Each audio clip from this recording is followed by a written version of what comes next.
Thank you. Good morning and Happy New Year, everyone. This is the beginning of 2024. We look forward to another full year of Committee of Adjustment. In accordance with Sections 45 and 53 of the Planning Act 1990 as amended, this meeting of the Committee of Adjustment of the City of Toronto is called to order. My name is Larry Clay, and I'll be chairing today's session. Panel members today are Lois Fig, Phil Gosch, and Aaron Chang. We acknowledge the land we are meeting on is the traditional territory of many nations, including the Mississaugas of the Credit, the Anishinaabeg, the Chippewa, the Haudenosaunee, and the Wendat peoples, and is now home to many diverse First Nations, Inuit, and Métis people. We acknowledge that Toronto is covered by Treaty 13 with the Mississaugas of the Credit. Committee of Adjustment public hearings are now conducted in a hybrid in-person and virtual format. Some applicants and participants will make their submissions in person, and others will participate virtually by electronic means through WebEx. The meetings are also streamed on the City of Toronto Planning YouTube channel, and anyone wishing to view the hearing may watch on YouTube. Those who want to participate virtually and have registered in advance will be connecting with their computer, tablet, smartphone, or telephone, and have the option of participating via video or audio only. All virtual participants will automatically be muted upon entry. When your item is called, you will be unmuted by the moderator, one person at a time. We ask that you also mute your devices until you are called upon to speak. Those participating by video appearance will be temporarily upgraded to panelists when your item is being held. During this time, your camera will be enabled. You will only be visible during your 5-minute allotted speaking time, and at all other times your video will be disabled and you will be reinstated as an attendee. For both in-person and virtual participants, Committee of Adjustment staff will share presentations submitted in accordance with the written submission deadline. Those participating through WebEx are not allowed to use share screen or any other panelist controls during a video appearance. People attending in person today who want to receive a copy of the decision of the committee on an application must fill out a decision request card, and those participating virtually need to submit a written request for decision by email. Please ensure that you include your name, address, and email address, because the Committee of Adjustment and the Toronto Local Appeal Body will be sending notifications and appeal updates by email. If you do not agree with the decision of the committee, you will be able to appeal the decision to the Toronto Local Appeal Body, or in some limited circumstances to the Ontario Land Tribunal. However, the provincial government amended the Planning Act and generally removed rights of third parties to appeal Committee of Adjustment decisions. Only the applicant, the Minister of Municipal Affairs, specified persons, and public bodies, as defined by the Planning Act, are permitted to appeal decisions of the Committee of Adjustment. Appeal instructions are set out at the bottom of the decision of the committee. Today, I will call each item in the order it's listed on the agenda. Where an application is uncontested, the agent or applicant may proceed with their presentation if desired. When the committee does not require a presentation, applicants are to advise the chair should they wish to speak to the committee. The committee may ask questions and take the matter into committee for a decision. Each speaker, including the applicant agent, will be given a maximum of 5 minutes to address the committee, and I will comment when you are reaching the 5-minute mark. Any presentation or other materials you wish to submit to the committee must have been emailed in advance of the committee hearing. Staff and committee members cannot accept materials at the hearing. When addressing the committee, please clearly state your name and address. Please remember to confine your remarks to matters outlined in the application. The applicant or agent will proceed first and make a presentation to the committee on the application. Please note that the committee may not entertain revisions to proposals at the hearing today. The committee may decide to defer the application if substantially revised to ensure that the revised application is accurate and that those entitled to notice of the application are informed of the changes. Then individuals either in support or in opposition to the application will be invited to speak. Generally, we call first on speakers in the hearing room and then those participating through WebEx. Committee members may ask questions of each speaker after they have finished their presentation. When all speakers are finished, the applicant agent has an opportunity to rebut only those issues that were raised by the speakers. And this will mark the end of the discussion. The application will then be taken into committee for decision. Okay, Madam Deputy Secretary Treasurer, do we have minutes to confirm? Good morning, Mr. Chair and panel members. Yes, there are minutes confirmed from the members of the December 6th, 2023 Panel B hearing, as well as December 13th, 2023 hearing, ready for adoption this morning. Any separate motions for each? Through the chair, sure. Okay. I'll need a motion for accepting the minutes of the December 6th meeting. Ms. Fig, seconded by Mr. Ghosh. All in favor? That's passed. And I'll need a motion for, I'm sorry, what was the second date? December 13th, 2023. I'll need a motion for accepting the minutes for December 13th. Mr. Ghosh, seconded by Ms. Fig. All in favor? That is passed. Okay, we have no deferral requests, we understand? Through the chair, that is correct. I'm seeing no deferral request for this morning's agenda. Okay. And do we have any files to close? Through you, Mr. Chair, yes. There are two files to be closed this morning. The first is municipal address 480 Summerhill Avenue, file number A1278/22TEY, as well as municipal address 890 Windermere Avenue, file number A1337/22TEY. We can combine those? Yes. Can I have a motion to cancel? Okay. Ms. Fig moves a motion, seconded by Mr. Ghosh. All in favor? Okay, those files are closed. Thank you very much. Okay, we can now proceed to... Through the chair, I will also need a motion for the absences. So I will need a motion that the Toronto East York panel of the Committee of Adjustment does not excuse any absences from this January 17th, 2024 Committee of Adjustment meeting. Okay, I'll need a motion to that effect. Ms. Fig, seconded by Mr. Ghosh. All in favor? That motion is carried. Okay. We can, I think, now proceed to item number 1. And through the chair, there are no declarations of interest this morning from staff or panel members. Great. Thank you. All right. Item number 1. 119 Markham Street. We have an application to alter the existing two-story townhouse dwelling by constructing a front basement walkout. Committee has before it a copy of plan of survey, site plan, floor plans and elevations, a revised site plan, floor plans and elevations received January 10th, covering letters from the applicant, correspondence from the applicant, including email correspondence from Transportation Services, previous decisions for nearby and adjacent properties, and presentation materials from the applicant. We have a staff report from Community Planning and correspondence and support from 136 Markham Street. Okay, do we have the agent online or in person online? That's correct. So my name is Bing Chen Zhao. I'm the applicant and the owner at 119 Markham Street. So today I'll be making an application for the committee adjustment for minor variance. Do you want to just move a little closer to the microphone? We're just having trouble hearing you. Okay. Can you hear me better now? Yes. Panel, just before you start, panel, there is no one registered to speak in opposition. So panel, do you need or want a presentation on this application? Not given the supplementary. Aaron? You good? You're good?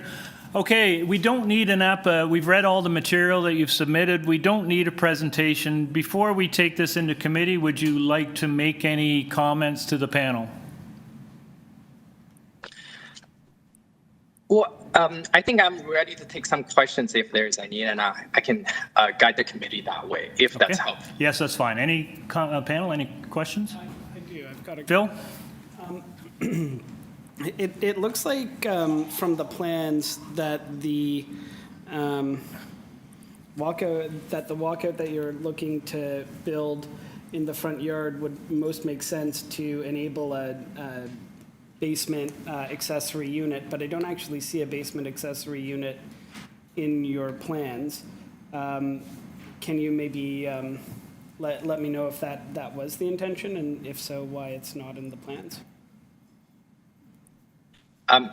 Thanks for the question, Phil. So that is correct. I'm just making a basement walkout. It's not on the intention of making a separate basement unit. It is more so for the accessibility and the increased value of the property. And it is consistent with the neighborhood. Okay. And are you aware of the condition that the planning department would like us to impose? And do you Yeah, have that any is concerns? correct. So did you have a question? Yeah, go ahead. Oh, sorry. I was just asking, and do you have any concerns with it? That is correct. So I would like to point out a few items in terms of the city's recommendation. Okay, so we had it right in front of us. The city is recommending about 3 square meter of front yard soft landscaping. And so I wanted to explain in the 3 factors. So first, the city does not consider the application in terms of the 4 tests to pass the minor variance. So those are different considerations. And secondly, the area that the city might be proposing is right above the gas line, which is unknown depth. I have provided the gas line company locate as attachment to my cover letter as the last page of my cover letter. Okay, so I think the member's question was, are you planning to adhere to the recommendation or the condition that planning has imposed for soft landscaping in the front? Okay, so the short answer would be no, and I would stick to the minor variance of 0% due to the few factors.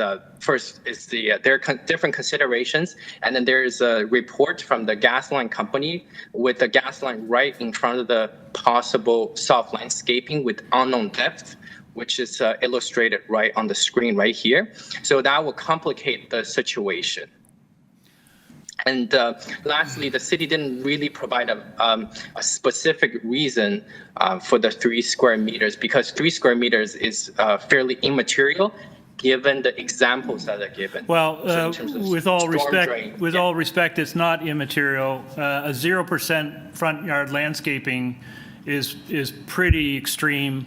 The city's trying to manage that variance as best as possible by introducing as much soft landscaping as possible. I'm not sure that your response is sufficient to change our view that we will impose that condition. If you find at a later date that that is in fact untenable, then we can deal with it then. Thank you, Mr. Speaker. I wonder what was the reason in terms of the you're not satisfied with this condition? Do you mind? I think as I stated, details? a 0% variance on soft landscaping, either front or rear yard, is pretty extreme when the requirement in this case is 75%. So having no soft landscaping on your portion of the front yard, or the property owner's portion of the front yard, in the view of this committee, is excessive. So it's a modest amount of soft landscaping and will help deal with some of the drainage issues and water disposal issues. So that's the reason. Okay. And thank you, Mr. Speaker.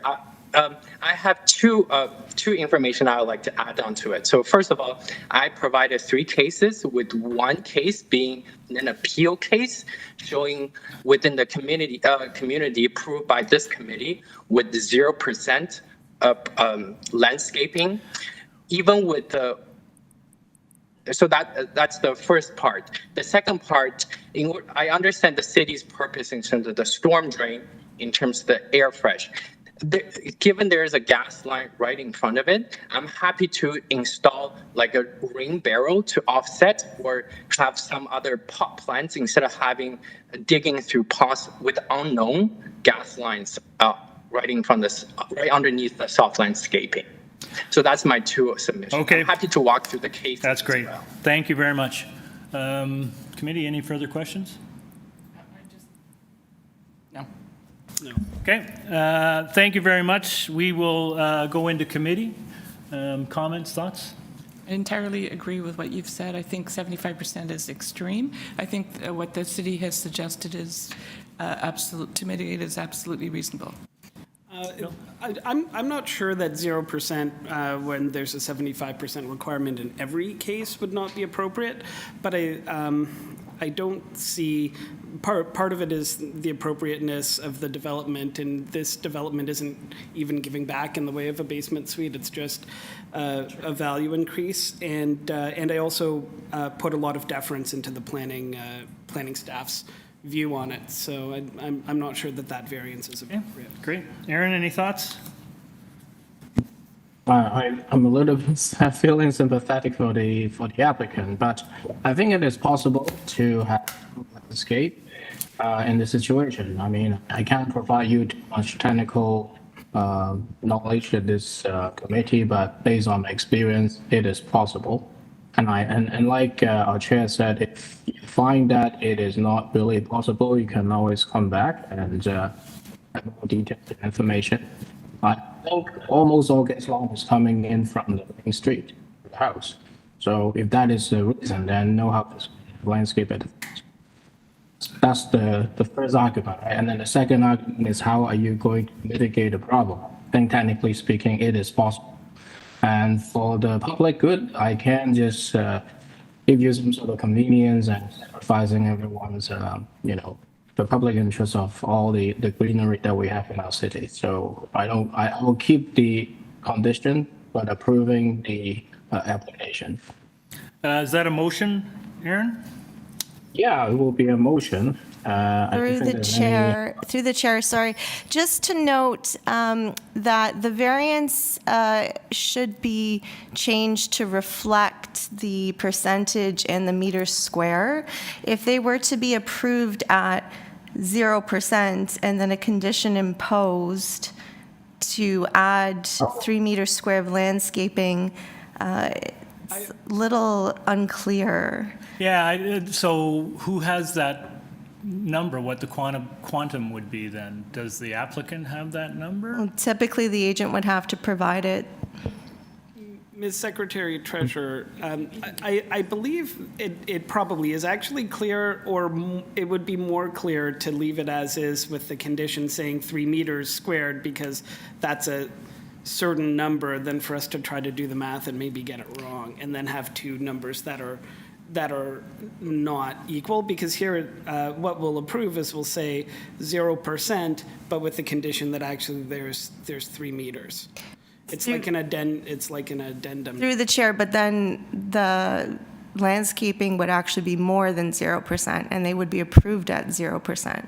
So typically what we do is we have the meter square and the percentage change, but that's usually provided by the applicant. So in this case, if the applicant is not amenable, perhaps you can do it this way with the condition. It's just not as clear as typical. Yeah, I got the impression that the applicant was uncomfortable with this one and the committee wishes to impose that. So maybe the best approach is just to leave it as is and allow the building inspector, whoever inspects this, to ensure that it's done accordingly. So, okay, Aaron has moved a motion to approve this application subject to the planning condition with respect to front yard landscaping. Can I get a seconder? Phil, all in favor? Okay, that is approved. Thank you very much. Okay, we move on to item number 2, 158 Westlake. This is an application to construct a new 2-story detached dwelling with a front covered porch, a front integral garage, a rear ground floor deck, and to also construct a new parking pad in the front abutting Westlake Avenue. The committee has before it a copy of plan of survey, site plan, floor plans, and elevations, presentation materials from the agent received on January the 11th, email correspondence from transportation and Transportation Services. Staff report from Urban Forestry, and there is an opposition from 20 Doncaster Avenue. So, do we have the agent online? Ida Evangelista, are you there? Good morning. Happy New Year. Happy New Year, Ida. Welcome back. Thank you. Panel, do we have a speaker? Through you, Mr. Chair, I have the person registered in opposition and the person listed in interest on standby. Great, thanks very much. Ida, we will need a presentation from you, please. No more than 5 minutes? No problem. What we have in front of you at 158 Westlake is actually an addition alteration to the existing dwelling. We are keeping the north and the east walls on this home. We are removing the south and west. The reason why it's being considered as a new house is zoning has calculated that it's just under 50% of the walls are being removed, therefore it's considered a new house. So that being said, what we're proposing is there are a couple of variances that I do want to clarify. Your variance number 2 shows that you have an FSI of 1.02. However, that 1.02 also includes a good part of that basement because of the topography of the land and the way the basement is situated, as you could see from the cross section. So, however, the first and the second floor equal to 0.87, and the permitted FSI is 0.75. So we are just asking for slightly over what the permitted is. We do not have a length variance.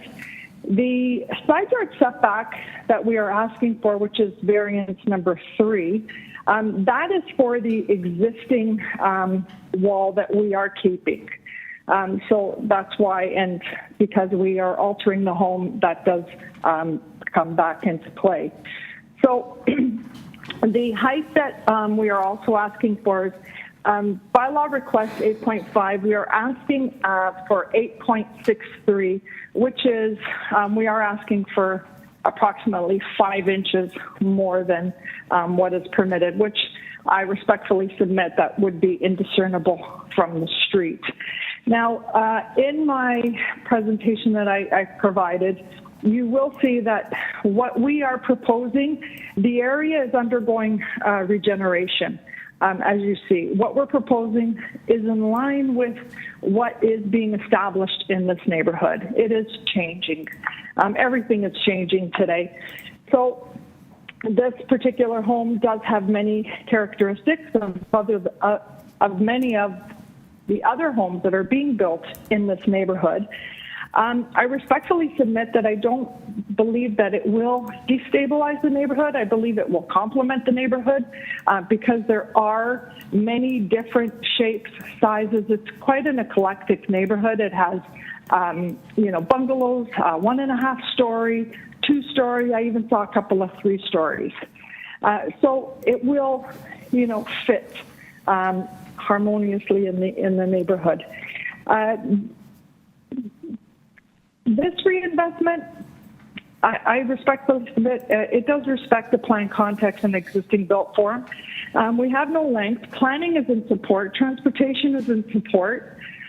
We are, we understand that we do have condition number 2 under forestry, and I'm open to any questions that you may have. Great, thank you. Panel, before we go to speakers, any questions? Okay, we can have the first speaker.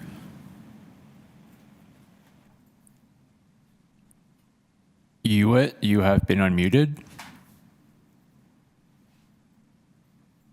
Good morning. Hello, Hewitt Lu Wong, you have been unmuted.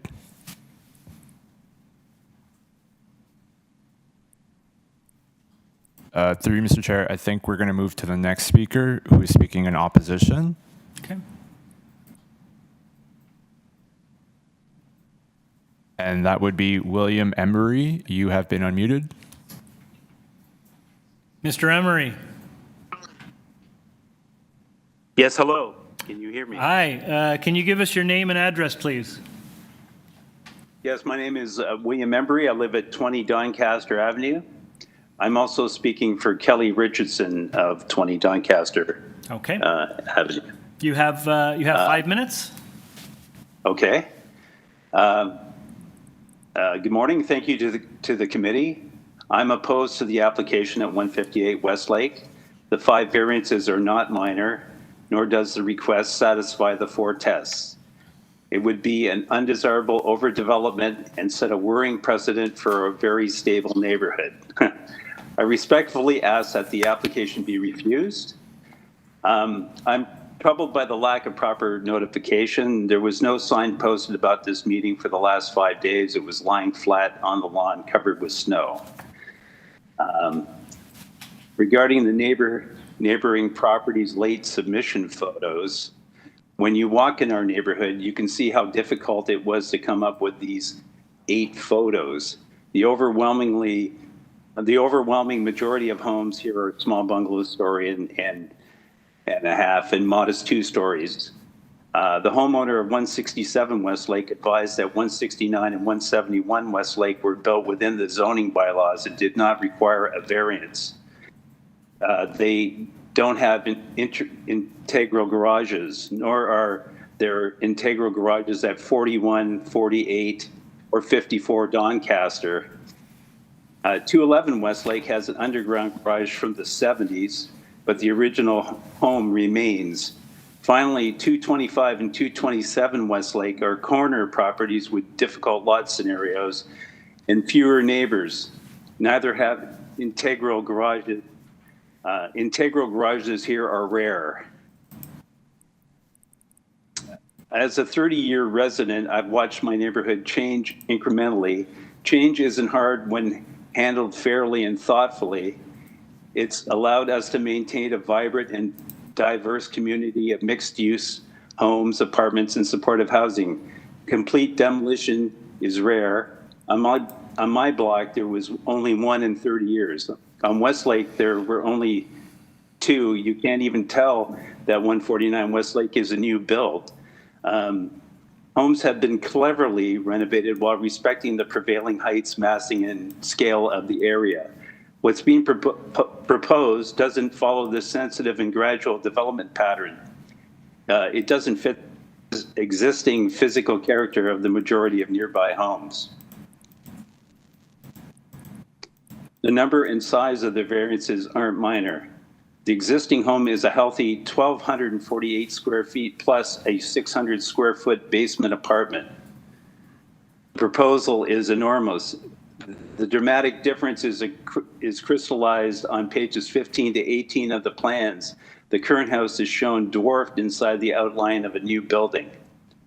Variance 1, lot coverage. The proposed increase to 44% versus the 35 permitted is not minor. Lot coverage of 42 was declined at 23 Doncaster. 39.5 was declined at 15 Doncaster. Variance 2, an increase is in the permitted FSI from 0.75 to 1.02 is not minor. The difference between 227 and 174 meters squared is enormous. An FSI of 0.81 was declined at 15 Doncaster at 188 meters squared. 1.06 was declined at 23 Doncaster. Variances 3 to 5. Renovation may require setback flexibility, but a new build should have no difficulty complying with requirements to improve light airflow and drainage. While the height increase may appear small, sitting on top of a hill and in combination with 4 other variances creates a looming box on all 4 sides. My final point, an overbuild request at 23 Doncaster was declined in September 2020. The COA said our neighborhood was remarkably uniform in being very low scale with a lot of bungalows, and that even a 2-story, 8.5 meter house would be well over the height of most of the homes in the area and the FSI that goes with it. They were concerned the house would negatively impact a very stable neighborhood. A similar integral garage overbuild at 15 Doncaster was declined in October 2021. Both developers reconfigured their plans to fit within the zoning bylaws, including reductions in height, FSI setbacks, and lot coverage. In conclusion, we have a vested interest in the long-term condition of our neighborhood. We aren't short-term renters, real estate agents, developers, house flippers, or investors.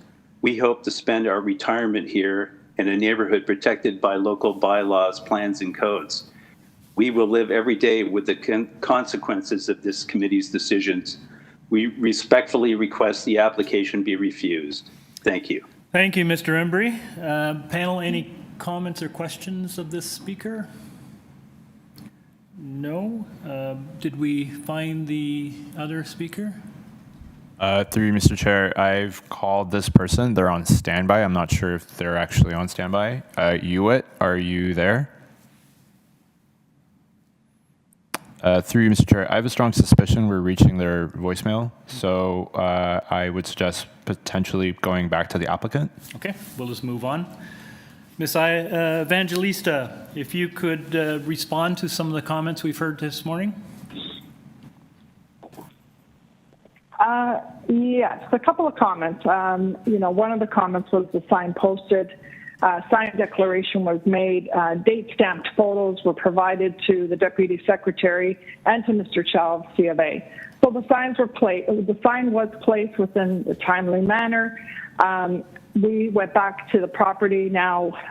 It was now the third time that the sign was taken down. I'm not sure if it was the weather or if it was taken down intentionally, but we have made every, we've made every possible attempt to keep it up. Late submission of photos. The photographs that I provided the photographs, you see the photographs that I provided are from the neighborhood. They are 169 Westlake, 54 Doncaster, 41 Doncaster, 48 Doncaster, 171 Westlake, 225 Westlake, and 227 Westlake. So the home that we are proposing is a gradual. Is this a fire alarm?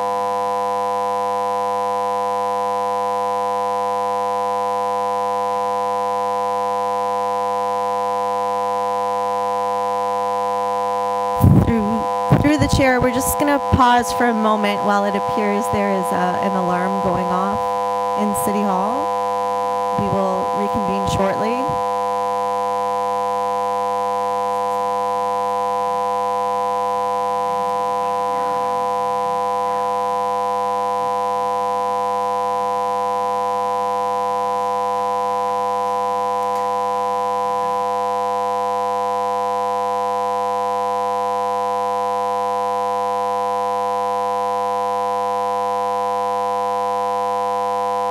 Testing.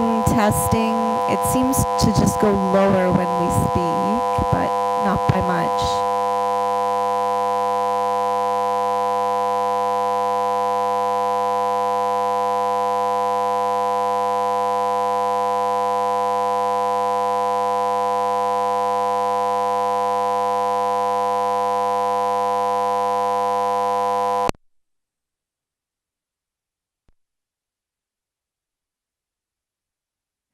Through the chair, it appears the noise, the alarm, the buzzing has stopped.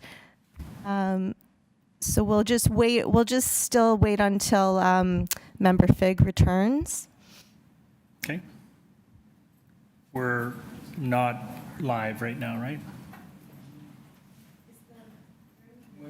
We're still live?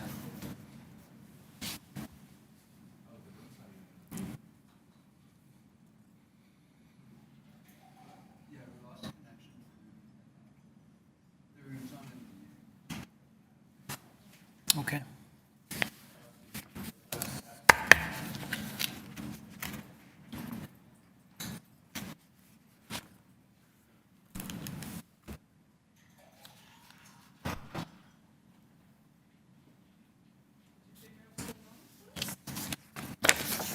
I don't know, but when you left, it went off. So I don't want to draw any inference here.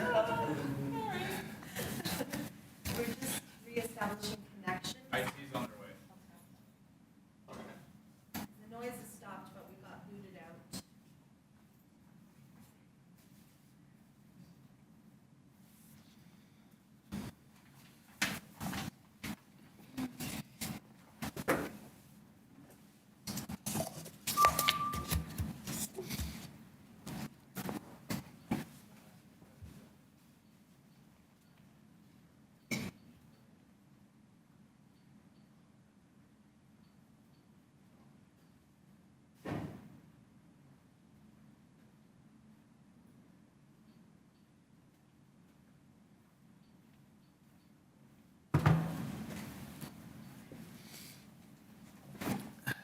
Pulling it up.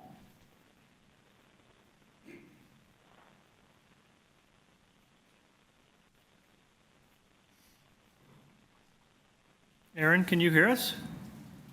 Because I went through Yes, I this can, yes. with, Well, there's Ida.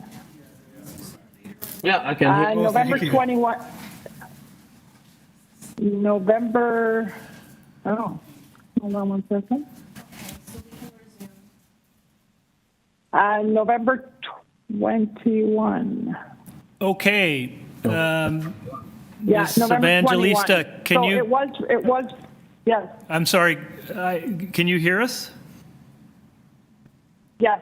Okay, we were interrupted. I don't know at what point we lost you, but I'm going to reset the clock for you, and maybe Ida, you can start again.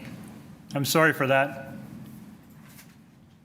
You Okay. had mentioned, through you, sorry, beg your pardon. Yeah, through you, Mr. Chair, member Aaron did ask me when the last zoning notice was received, and it was received November 9, 2023. And the notation on the zoning notice states that the part of the basement is included in the FSI. Okay. Ida, I have a feeling that they haven't heard Yes. the full rebut from you. Oh, the full, Yes, my that's apologies. right. So okay. Yeah, All right. Ida, so just for you, for your No. purposes and anyone else who was listening, we were interrupted by an alarm in the room, and we had to go off. So we only heard like the first 30 seconds of your rebuttal. So I wonder if you wouldn't okay. mind just repeating it for us. Okay. In response to the neighbor at 20 Doncaster, I've gone through the neighborhood. One, let me address the posting of the sign. The posting of the sign declaration was issued. Date stamped photos were submitted.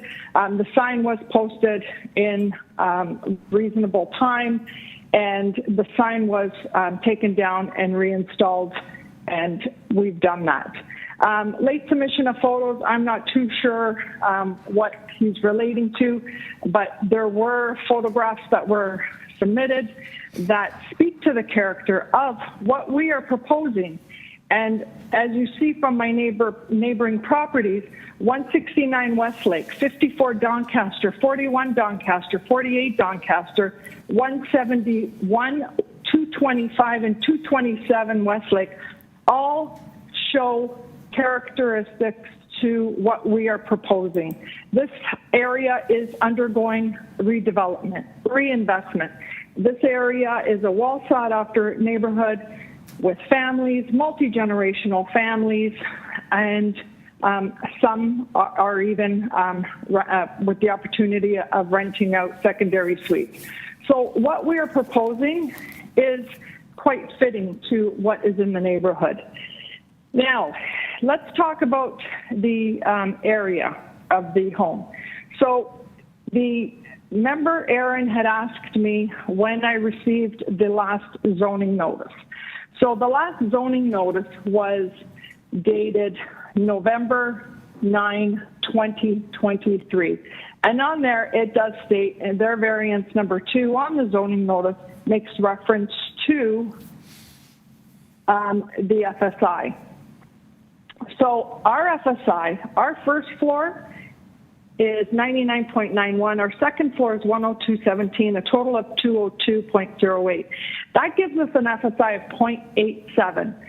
The FSI that is showing on variance number 2 on the public hearing notice of 1.02 includes a part of the basement, a good part of the basement, because what they've determined is they've determined the basement to be as the first floor, and that's why they've included it. However, the basement is indiscernible from the street. It's not something that's elevated. All you see when you're looking at the street, the front yard setback is the same front yard setback of where it is today. That does not change. That aligns with the neighboring properties. So as I mentioned, the north and the east walls are remaining. This is an addition alteration, and it, with the greatest of respect, does fit the character of the neighborhood. Okay, thank you. Panel, any questions? Okay, and we couldn't find that last speaker, so we're good to go. Okay, we will take this into committee. Panel, comments, thoughts? Bill? Thank you. So the variances are all very limited in scope, in my view.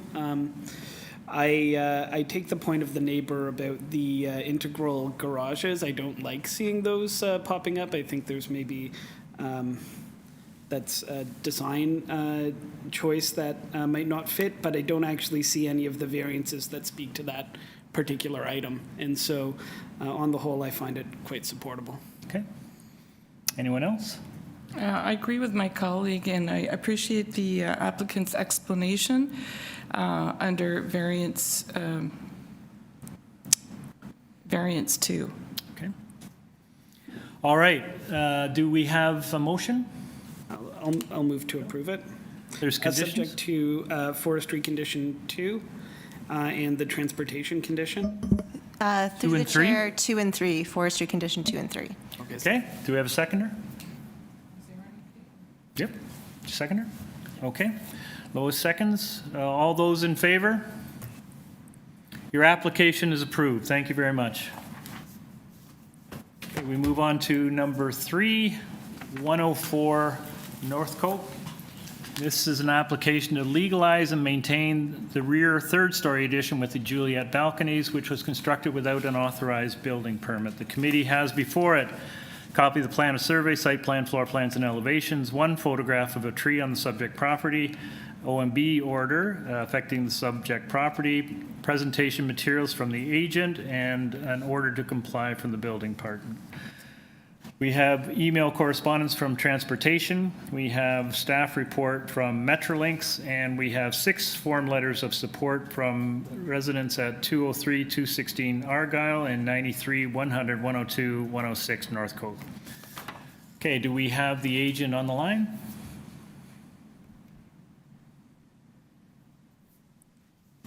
Franco Romano, Good morning, Mr. Chairman.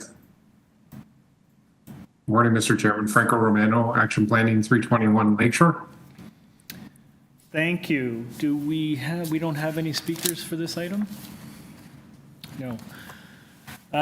Thank you. Franco, I think we wouldn't mind just a quick overview of your application, and particular, I think we need to hear from you about the construction being done without a building permit. Yes, thank you. Thank you kindly. So if staff can bring up my presentation slides, we'll just briefly go over that. This is a third-story rear addition. It's about 20 square meters. And I've highlighted in orange or yellow, depending on the color on your screen, the location of it. The owners actually proceeded to to achieve what they understood through city discussions would be a fast track permit for the site, and they had the materials ready for it. And unfortunately, what occurred was that the permit took longer than what they anticipated while they were looking to construct, and they had the materials, and obviously it's a tight site, so in terms of storing the materials, so they had undertaken to do the construction. I think the timing was that they had submitted for permit in early 23. They were to receive that permit, and then it wasn't yet received, and then they received the order in March of 23, and they actually submitted for a committee of adjustment in and around that time as well, because they were surprised that it actually needed a minor variance for a committee of adjustment approval. So if we go to the next page of the slide, you'll see that the property is located in an area that's compact residential lotting pattern. There's a laneway system. It's a grid street network, and there are a number of properties, including next door and across the street, that have 3-story conditions within the entire footprint. The owners have discussed with both all the adjoining neighbors, and they are in support, and we see the support letters. So the proposal is for the single variance to add the additional 20 square meters. And that is in keeping with what we see both on Northcote and other streets surrounding the subject site, which I've shown in slide number 2, with the number of properties that have received just committee of adjustment approval for floor space index and other variances, not just floor space index. So I submit that the application meets all 4 tests for a minor variance. It's supported by planning staff, and there are no other concerns. I know there's an encroachment item that also was a surprise. It came up through the permit. There was previous stairs that were also in that ARGYLE road allowance, but the proposal is basically to achieve that same condition, but it's a differently configured staircase. And that's just to the ground floor. So subject to any questions, sir, I'm happy to recommend that the application satisfies all 4 tests and is minor in nature. And on behalf of the owner, they apologize for having constructed most of it. They did stop as soon as they understood that the permit was not ready, and that the order was put in place. So it's not a completed building addition. It's just enclosed. That's all. Great. The building permit in question, was that specific to this addition, or was the building permit that was required, did it include other works on the property? Yes, thank you for that question. The building permit is only for this 20 square meter bedroom. Okay. Panel, any questions? No? Okay, thank you, Mr. Romano. Panel, we'll go into committee. Thoughts, comments? I think if we're looking at it as a fresh application, the number makes sense. There's no setback requirement, there's no height changes, just the FSI, I think, is supportable. Great, thank you. Okay, can I have a motion? Yeah, I can make a motion to approve this application. I don't think there's any conditions. So. There is The a chair. transportation condition, Aaron. Transportation condition, and I think that's it. Nicole, we see the Metrolinx reports coming regularly. Sometimes they're just warnings, advisory, sometimes they're conditions. How should we deal with these? Through the chair, for the most part, they are just advisory. This particular case is advisory comments. So we don't need to reference it in the decision. Okay, thank you. All right, we have a motion to approve this application subject to transportation conditions, and seconded by Ms. Fig. All in favor? That's carried. Nicole, could we, I think, add a for the record item that indicates that the panel does not endorse or support undertaking works without a building permit? Through the chair, yes, we will add that for the record note to the minutes. Thank you. Okay, we move on to number 4. This is 323 Mortimer Avenue, and it is an application to maintain the existing three-story semi-detached dwelling. Committee has before it copy plans of survey, site plan, floor plans, and elevation for both 323 Mortimer and 94 Kings Park Boulevard, copy of draft plan of survey, covering letter from the agent, covering letter from the applicant, previous decision affecting the subject property, email correspondence from community planning, and staff reports from engineering and planning. A letter of interest or concern from 325 Mortimer, and one form letter of support from owners occupants of 96 Kings Park Boulevard. Do we have the agent? Hello, good morning, and thank you to the chair and members of the committee. My name is Thomas Dabowski from W&D Associates. We're the applicants and planners for this application. Your address, please, sir? Certainly. It's 90 Eglinton Avenue East, Suite 970, Great. Toronto, Ontario, M4P2I3. Okay, this is, and you have, you've already received, this is a separate application for consent, right? That's correct. A concurrent minor variance and consent application has been submitted. From my understanding, the consent application is staff delegated since it's considered a lot addition. Yes, that's correct. So can we just get a quick, short overview of this application, please? Certainly. So just to provide a brief presentation, if it would be possible to pull up the draft reference plans, please, which were submitted as supplementary materials. The proposal, it seeks to facilitate the conveyance of a 102.3 square meter area of land from 323 Mortimer Avenue to 94 Kings Park Boulevard to provide an enlarged rear yard area, improving the efficient use and functionality of the area over its current conditions. In addition to the consent application, one variance pertaining to the 323 Mortimer property has been identified. Importantly, no development or modifications are proposed to either the 323 Mortimer or 94 Kings Park properties. As well, no tree removals are resultant from these applications. In our opinion, the application meets the 4 tests for minor variance as outlined in the planning rationale, which was submitted to the committee.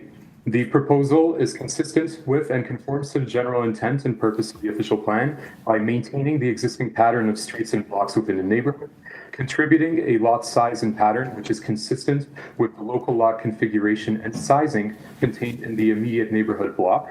It respects the existing and planned context of the immediate area, including having regard for the neighborhood's prevailing building types.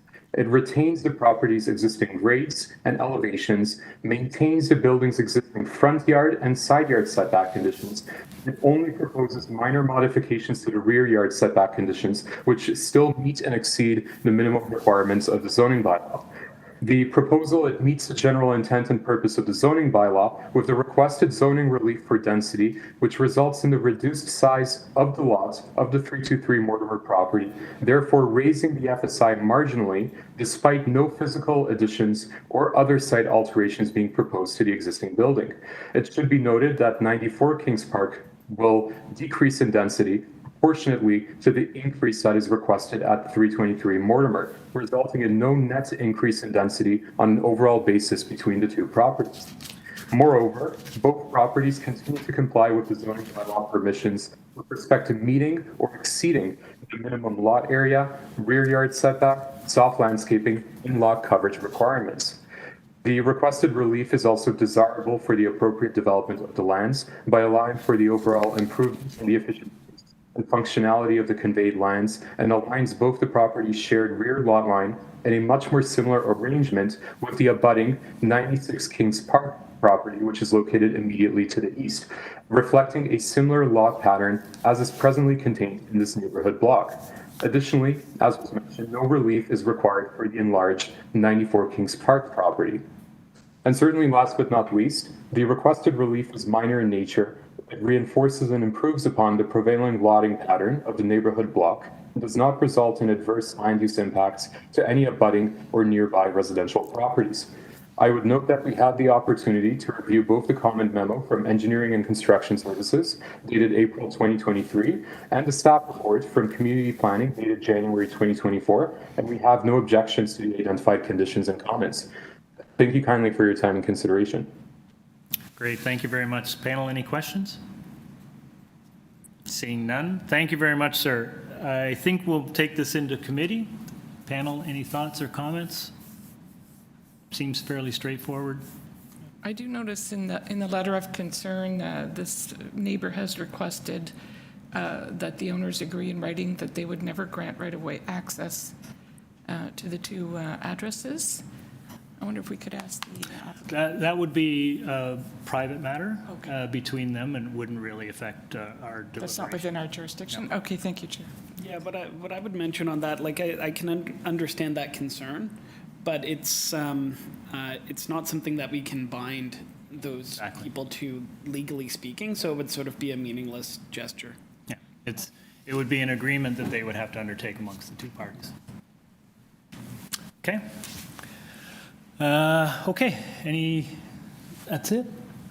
You have a motion? Yeah, I was just going to say, I'm happy to move to approve this. It just regularizes the property line with the actual use of the space, which I think is appropriate. Okay, and conditions? Were there any? Transportation, or oh, sorry, yes. engineering, pardon me? Engineering, yeah. Through the chair, so you have the minor variance before you, and the engineering condition is pertaining to the severance? Right. Oh, so no conditions on the variance then? Yeah. Okay. So how do we construct that motion then? We don't Just have to move refer to the engineering? Through the chair would be just to approve the minor variance application. That's great, thank you. Okay, so Okay. move to approve. Motion to approve. Do I have a seconder? Ms. Finn? All those in favor? Approved. Thank you very much, sir. Okay, we move to item number 5. 10 GEARY Avenue. And this is an application to convert the existing 2-story semi-detached dwelling from 1 dwelling unit into 2 dwelling units by constructing a 3rd-story addition. Committee has before it a copy plan of survey, site plan, floor plans, and elevations, revised site plan, floor plans, and elevations received on December 13th, and 5 photographs of the subject property. We don't have any registered speaker. I see we have the agent before us. Sir, could you state your name and address, please? Yes, Tyrone Lafferty for TBG Design. It's 7 Broadway Avenue, Suite 803, Toronto, Ontario, M4P 3C5. Okay. Panel, do we need a presentation? Maybe since you've come in person, perhaps just a short overview of what you're proposing. Yep. Yes. First of all, we just wanted to bring up the important points for 10 GEARY Avenue. That as of January 16 at 12, there are no oppositions to our request.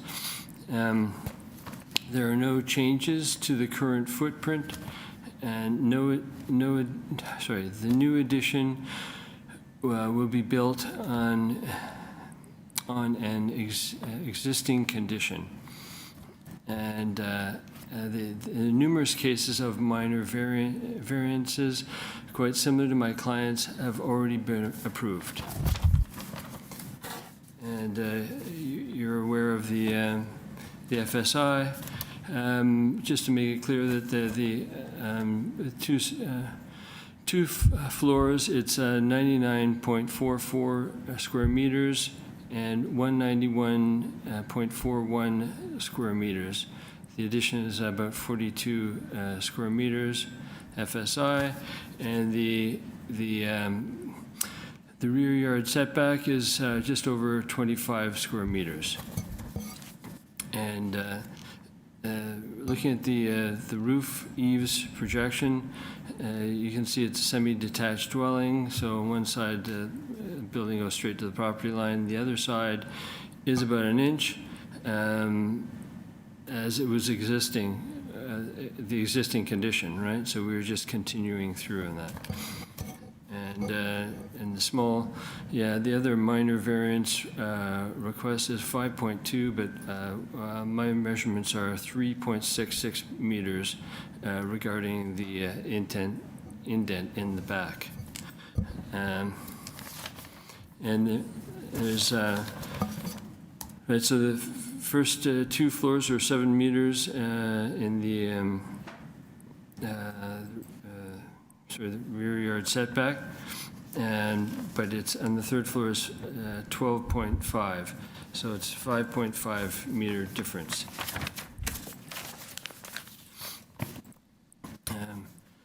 So the construction on the 3rd floor will be built much like the dimensions of the existing floors below. This was This was because the neighbors, This was discussed in the neighbors, owners, as well as the renters around the neighborhood. There will be no objections to the project so far. All of the project is to build as on the existing dwelling. Therefore, there will be no changes to the current footprint. The house is divided into 2 different units. Unit 1 encompasses the basement floor, while Unit 2 encompasses all of the upper levels. The area for each of the floors are 49.772, which equals 5.52 square feet. This are small floors for a family with 2 children, as well as a couple of grandparents. The proposed project is to construct a 3rd floor located directly above the existing dwelling, and that the area will be enclosed. The existing dwelling was constructed in 1913, therefore the project will follow existing conditions. Regarding the FSI, the area we are requesting as is to assist the family to usable and functional space, as well, and that will add approximately 52 square meters. Just going to ask you to wrap up if you might. Yeah, I'm doing this as fast as I can. Sorry. So the minor variance, minor difference is minor difference in the 3rd floor that covers the back corner area. Is 3.22 square meters. In respect to the rear yard setback, the area needed to complete the project is 25 square meters, and that's at the back of the dwelling, which does not impede in nearby neighbors. Okay. I think we've read all your material. I think I'm just going to stop you there and see if the members have any questions. Okay, thank you very much. Yeah. Panel, any questions? Aaron? Thank you very much for coming down. I think we've got a good sense of your application, and we'll take it into committee. Thank you very much. Okay, thank you. Panel? Any thoughts, comments?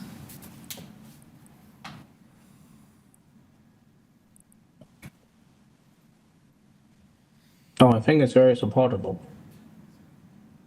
Yep, okay. I would agree. I think this street, anyone's familiar with Geary Street, it is a very eclectic street. It's a combination of commercial and residential and a good mix. You're right across from a parkette, which I don't think you'll have any impact on the neighbors. I think this is a reasonable proposal. The FSI, while it is high, it's a small lot. I think that's quite understandable. So I would agree with Aaron. Anyone want to make a motion? Aaron, can I get you to make a motion, please? I'll make a motion to approve this application, and I don't think there's any condition for this. Nope, no conditions. Can I have a seconder? Yeah, I'll Bill? second. And thank the individual for his presentation.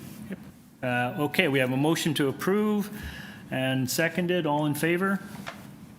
Your application is approved, sir. Thank you for coming down. Cheers. Okay. We move on to item number 6, 160 Argyle Street.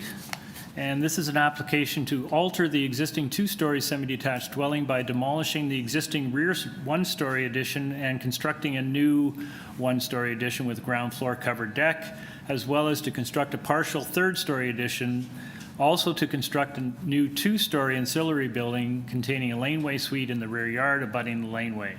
The existing ancillary building will be demolished, and the committee has before it copy of plan of survey, site plan, floor plans, and elevations, a revised site plan submitted January the 10th, red line public notice received January 10th, correspondence from the agent January 10th, and email correspondence from Transportation Services. Do we have the agent? Gloria Apostolou, you have been unmuted. Thank you. My name is Gloria Apostolou. I'm the architect and agent for 160 Argyle.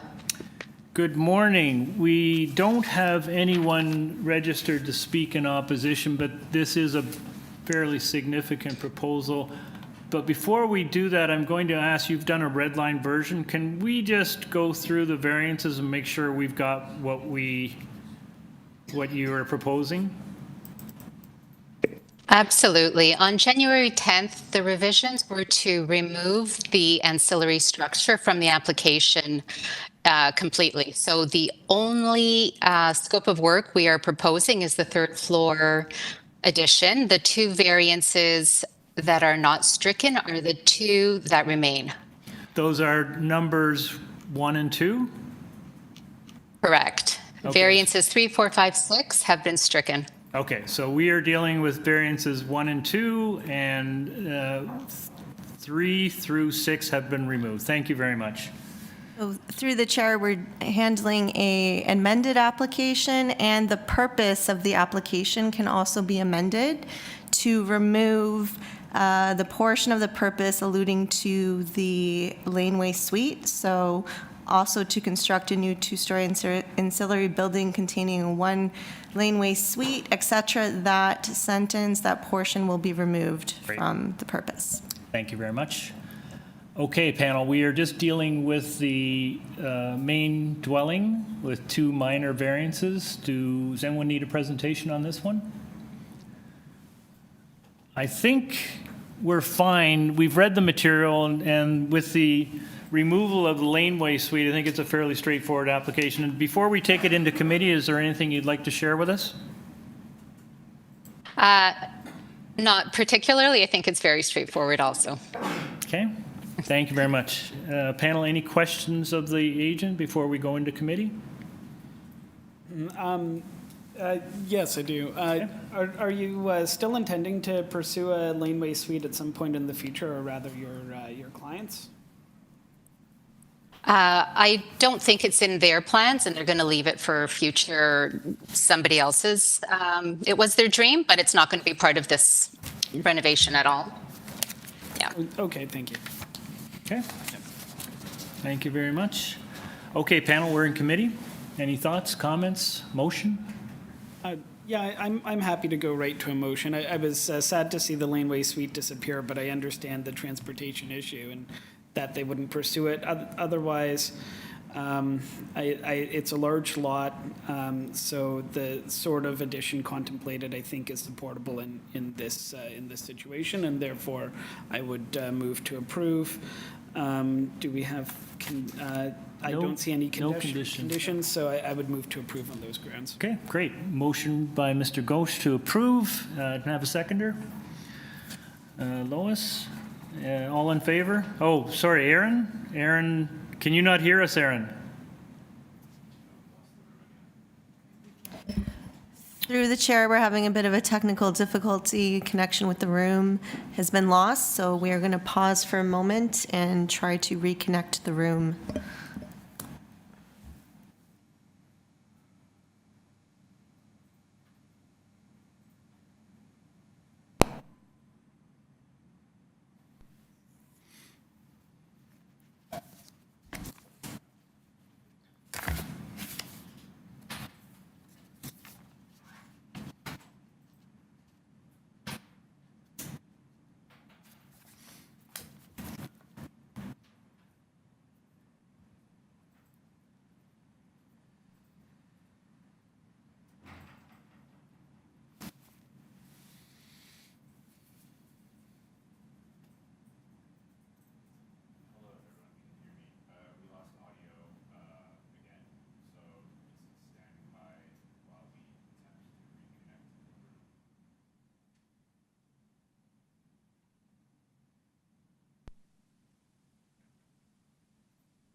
Well, let's hope that proposed tax increase goes through, because we could probably use the money.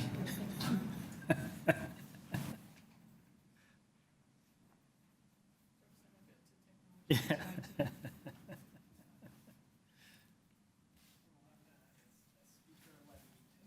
Yeah, exactly. Service fee.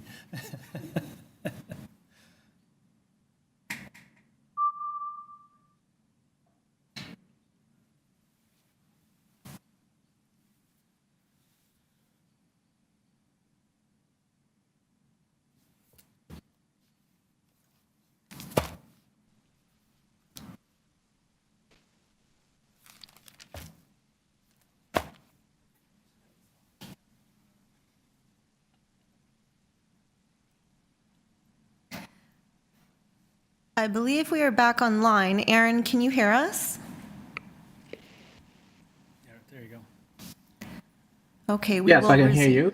Okay, great, thank you. Apologies, we had lost room connection. We are back now. Okay, thank you. Okay, great. So I was saying that with the red line version, I think we only left 2 variances, and they are quite straightforward and supportable. Great. I think that's my comment. Phil had made a motion. You probably didn't hear that, Aaron. But I'm going to ask Phil to restate it. Yeah, okay. So I had similarly said I believed it was supportable and moved to approve. Okay, and it was seconded by Ms. Fig. Aaron, do you want to second it? Okay.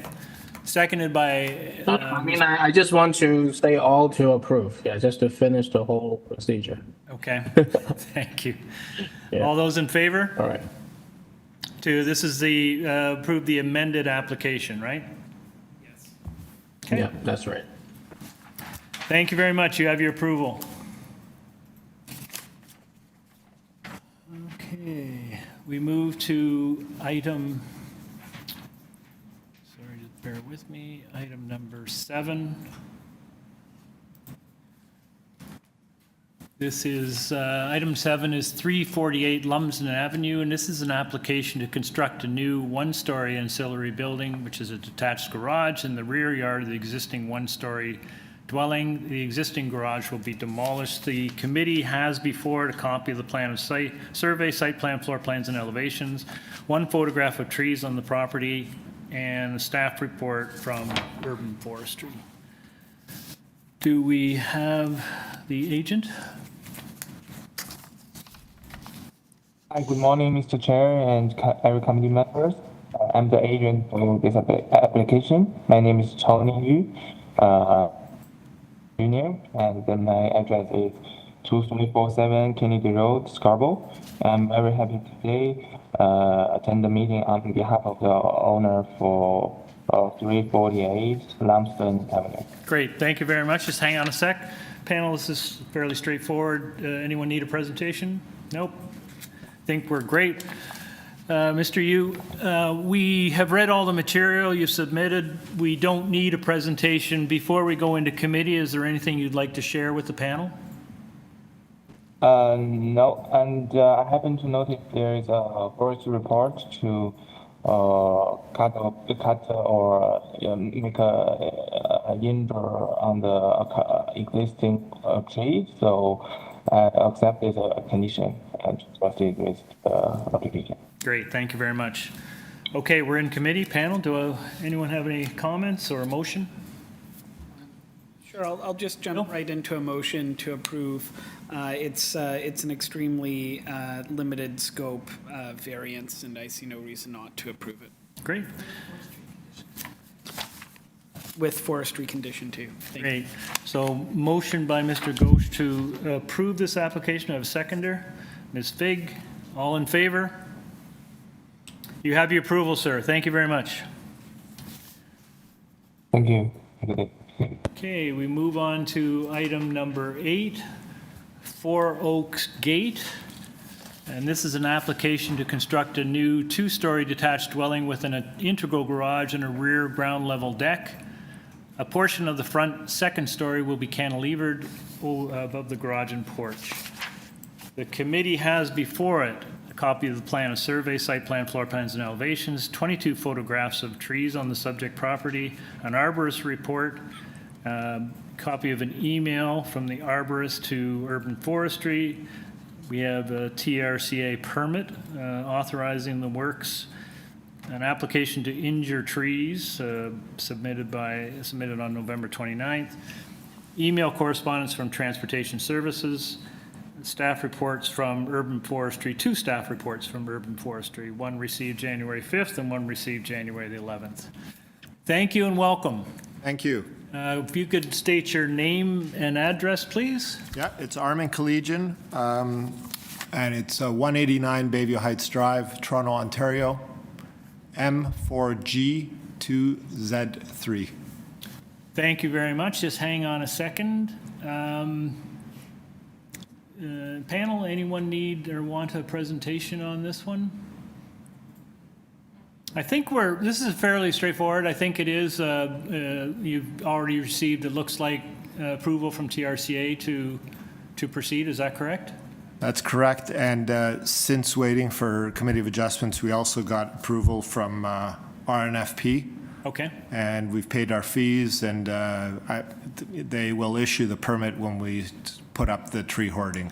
Great. So. Okay, and this is a lot that's backs onto the backs onto a ravine. It's 40 by 188, and much of the FSI percentages are based on, as you know, the fact that they don't use the whole lot. They use just they subtract the ravine portion, which kind of increases the FSI percentage. Yeah, it seems to artificially inflate some of the variances that are before us, and I think we've seen these kinds of applications in the past. And the side yard setbacks, I've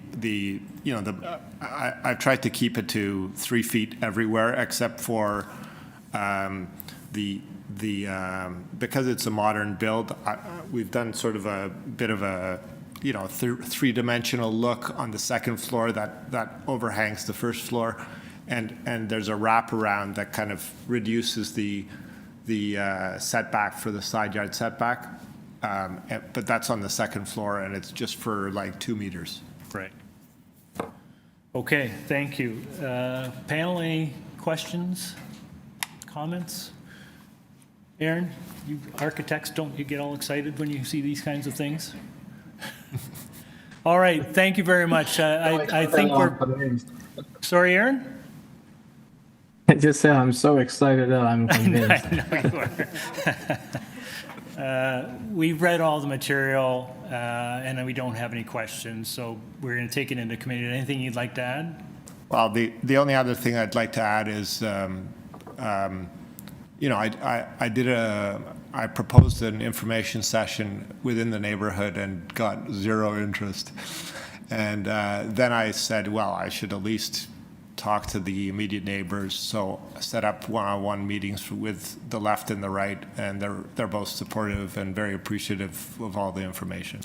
Yeah, that's great. What a good design does for community support. That's great. Thank you very much. We're going to go into committee, panel, comments. Any thoughts? A motion?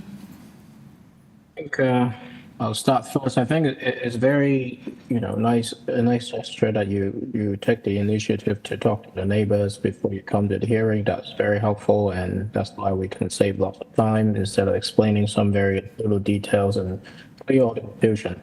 And, as Larry said, we have reviewed all the documents you have submitted. I have no problem to support your application. Great. Aaron, do you want to make a motion to that effect? Yeah, my colleagues have no comments, then I will go ahead to make a motion to support or approve this application. Again, I don't see there is a transportation. Forestry number I 2. assume that. Forestry number 2. Forestry number 2 Yep. as well. Yes, forestry number 2, tree protection. Yes. Okay. Motion from Mr. Chang to approve, subject to forestry condition number 2. Do I have a seconder? Ms. Fig? All those in favor? You have your approval, sir. Thank you very much. Okay, we move on to item number 9. 314 Westmoreland Avenue. This is an application to alter the existing 2.5-story detached dwelling currently under construction as approved under minor variance application A1089/21 TUI by constructing a rear exterior staircase for 3 levels and also to install a secondary suite on the 2nd and 3rd stories. The committee has before it copy of plan of survey, site plan, floor plans, and elevations, 2 photographs of the subject property, decision A1089/21 TUI affecting the subject property, and email correspondence from Transportation Services. Okay, do we have the agent? Bruno Good Lopez. morning. Bruno Lopez from MXL Engineering and Associates, located at 1649 St. Clair Avenue West. We have someone standing by? Through you, Mr. Chair, the person listed in interest at 319 Westmoreland Avenue has just contacted us indicating that they're not wishing to speak, but they will be witnessing the virtual hearing, observing the virtual hearing, rather. Okay, thank you very much. Perhaps given the concern by the neighbor, I know we're not speaking, maybe if you could just do a very, very quick overview of your application and so that we have a good understanding of what you're seeking. Absolutely, through you, Mr. Chair. We were at committee recently just to get this extension granted. As mentioned, the construction is underway. But during construction, the homeowners, they decide to do a little bit of switch gears. And so we are seeking, literally, it's just to permit to have access stairs at the back.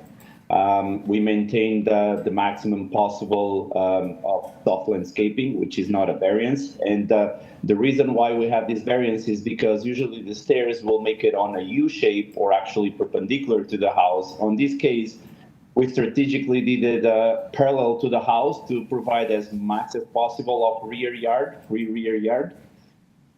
And at the same time, the homeowner, again, trying to do in the near future a multiplex, not on this particular application, but just getting ready for the near future and addressing concerns that were at previous committee that there is a limited street parking. Since there is limited street parking, the homeowner agreed to actually give parking to the suite. Okay. Quickly, are the exterior stairs, is that building code or fire code required? Or is this separate from that?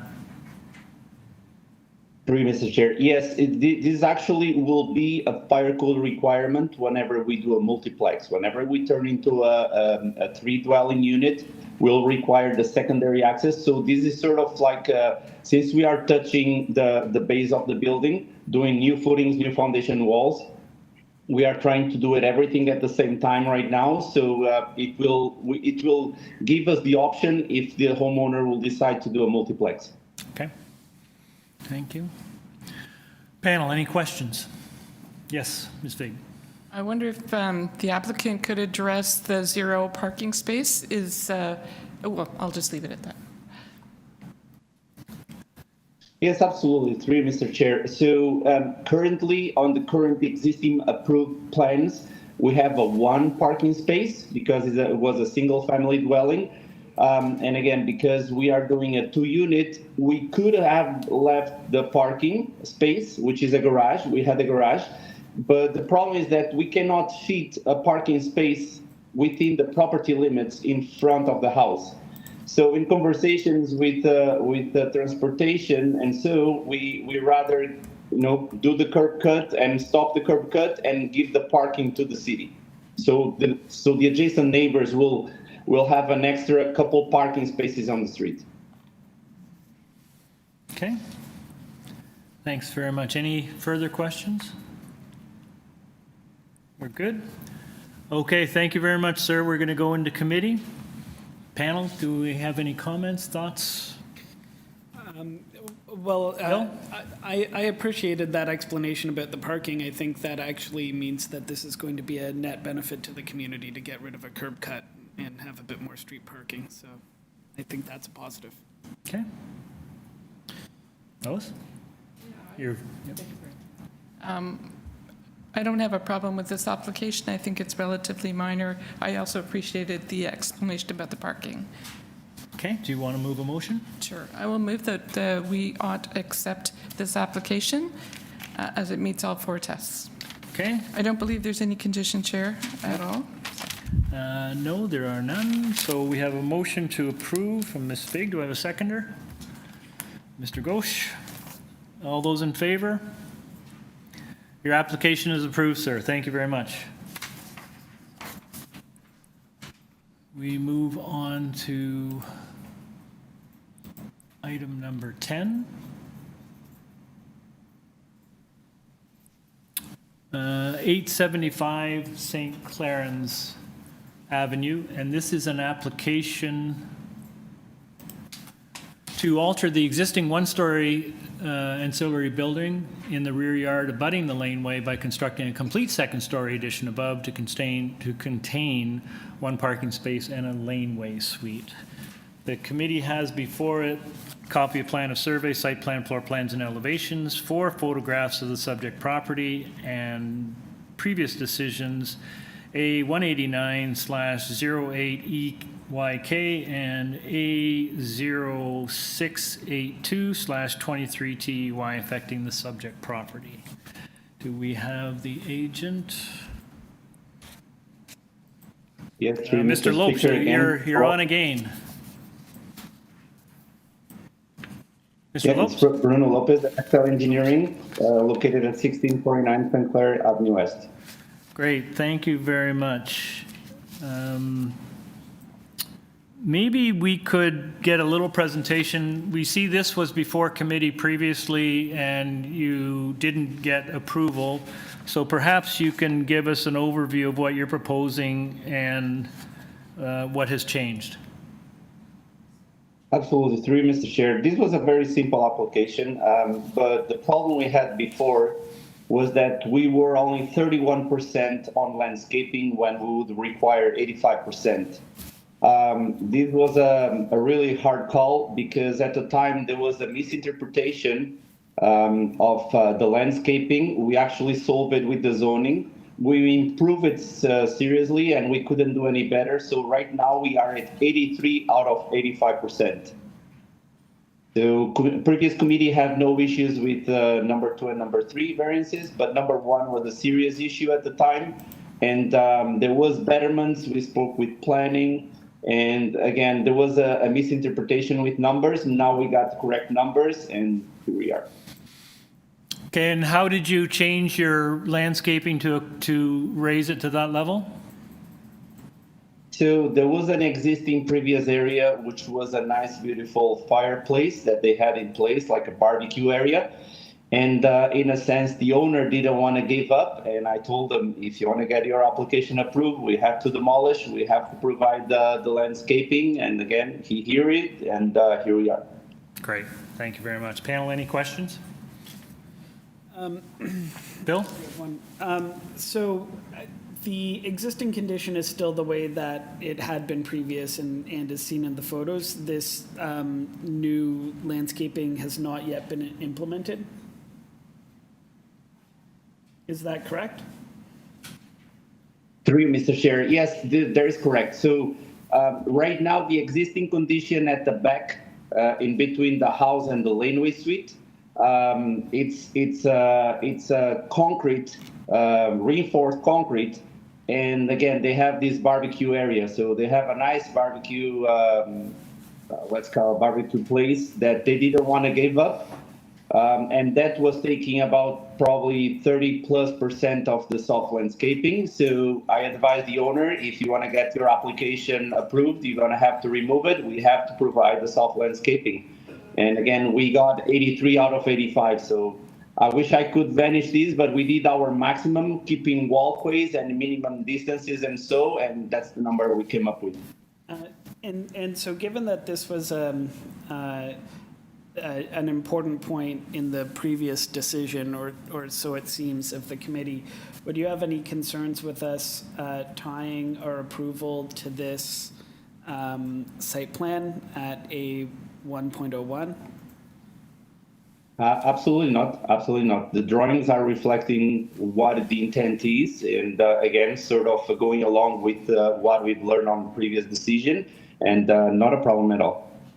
Okay, thank you. Okay, thank you. Anyone else? Okay, we're in committee. Bill, did you want to make a motion? Yeah, I would move it on the basis that I mentioned. I think on the whole, it's a supportable application, and by tying it to the plans in that way, we'll ensure that the landscaping is put to the 83% as opposed to the original condition. So I move to approve it with the condition that the approval be tied to the site plan at a 1.01 of the plan submitted to the committee, and I don't see any other conditions. Great, thank you very much. Do I have a seconder? Aaron? Seconded, so motion to approve, subject to a condition to tie it to the site plan, moved by Mr. Ghosh, seconded by Mr. Chang. All in favor? That motion is approved. You have your approval, sir. Thank you very much. Thank you. Okay. Item number 11, 11 Frizzell Avenue. This is an application to alter the existing two-story semi-detached dwelling by constructing a complete third-story addition with a front deck and a planter, a rear three-story addition with a ground floor covered deck and stairs, rear basement walkout with a basement terrace, as well as a new front stairs and planters, also to construct a new one-story ancillary building, detached garage in the rear yard abutting the laneway. The committee has before it a copy of plan of survey, site plan, floor plans, and elevations. Revised site plan received November 17th. A second revised site plan received January 11th and January 15th. Not sure how that works. 11 photographs of the subject property, email correspondence from Metrolinx, correspondence from the agent dated January 11th and January 15th, email correspondence from Transportation Services, staff reports from Metrolinx and Community Planning, and 8 letters of support, form letters in support from owners, occupants of 2, 4, 12, 16, and 20 Frizzell Avenue received on January the 11th. Do we have the agent? Through the chair, there are no registered speakers for this item. We have the agent online, and perhaps we can start with the agent going through their revised proposal and identify which variances, if any, have been deleted, and if we need to amend the purpose of the application to remove reference to the rear basement walkout with basement terrace. That is a great idea. Thank you very much. The agent? Hi there, my name is Eric Van Ziffel of Van Ziffel Architects.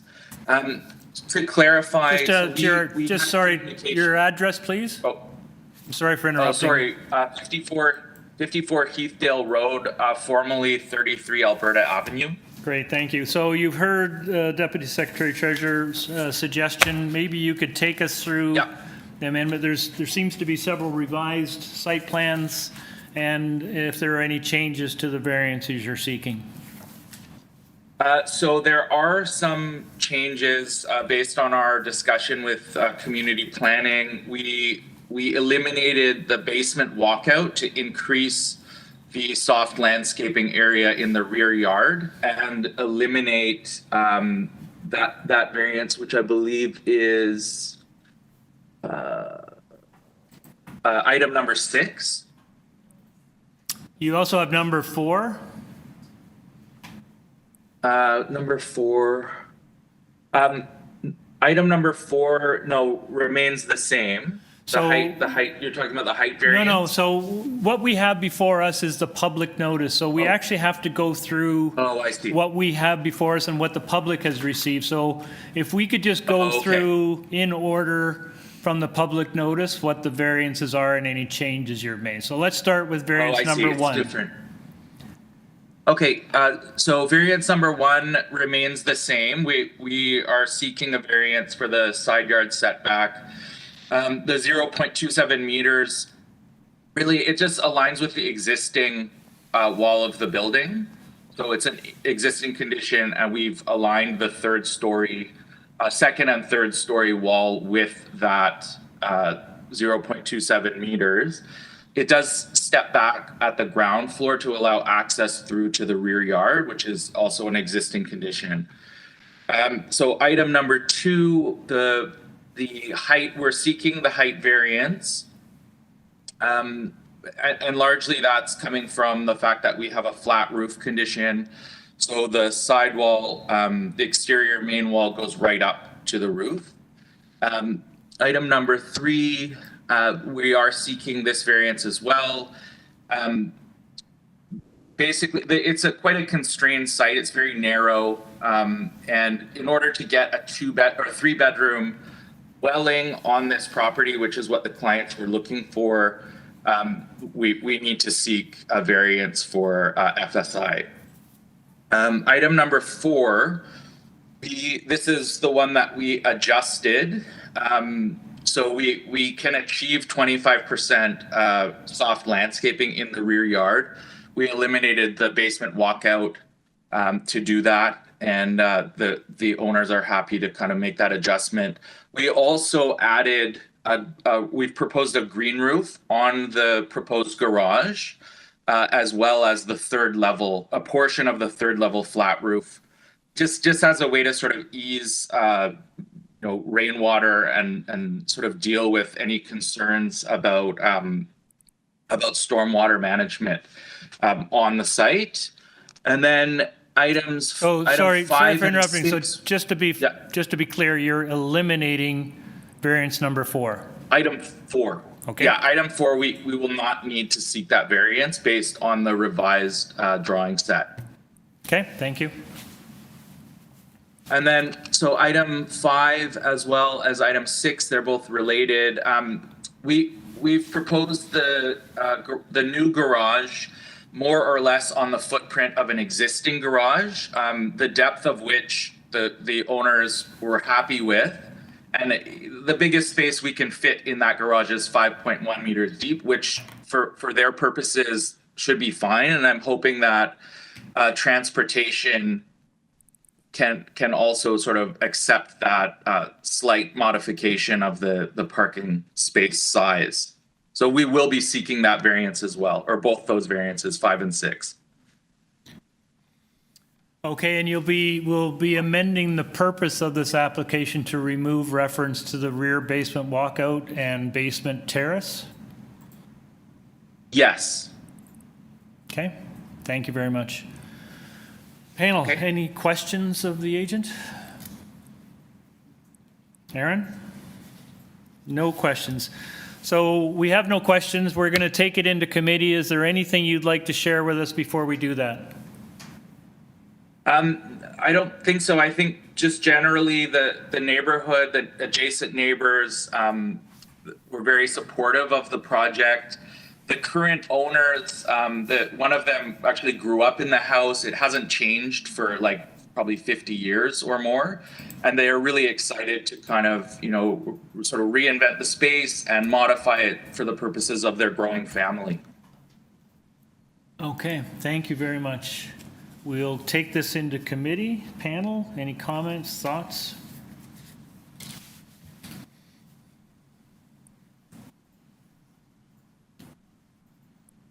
Okay, Bill? It's a very small lot. And I think it's good news that there's been no opposition from any neighbors, and I think the variances are supportable to make it still a modestly sized but perhaps more useful home to the occupants. Great. Thank you. And so, unless there are other comments, I would move to approve it as amended. There is a Metrolinx is it a condition? Through the chair, in this case, there is a conditions of approval listed from Metrolinx with regards to a corridor development permit. And there are also a condition from community planning regarding tying to the plans, elevations and site plan. Right. So I would move subject to both of those conditions, the Metrolinx and the planning. Okay, so we have a motion to approve the amended application. It will be amending the purpose and removing variance number 4, subject to Metrolinx and community planning conditions. Do I have a seconder? Ms. Fig? All those in favor? Aaron? Yep, okay. Your application is approved, sir. Thank you very much. We move on to item number 12. 34 Duggan Avenue. The purpose of the application is to alter the existing 3-story semi-detached dwelling by enclosing the existing front ground floor balcony, which will be converted into a bay window. Committee has before it a copy of the plan of survey, site plan, floor plans, and elevations, 3 photographs of trees on the subject property, and a staff report from Urban Forestry. Do we have the agent with us? Nicola Osborne, you have been unmuted. Ms. Osborne.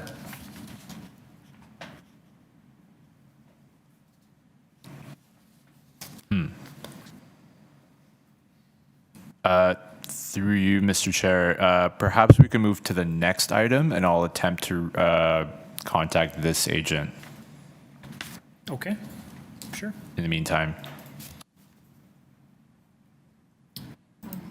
Okay, so we'll stand that one down and return to that one when we can. We will move on to item number 13, which is 33 to 49 Avenue Road and 136 to 148 Yorkville Avenue. And this is an application to alter the development standards for a mixed-use building approved under zoning, site-specific zoning bylaw 687-2021, amended by the citywide zoning bylaw 569-2013, whereby to increase the floor-to-ceiling heights, resulting in an increased total building height from 125.1 meters to 143.2 meters.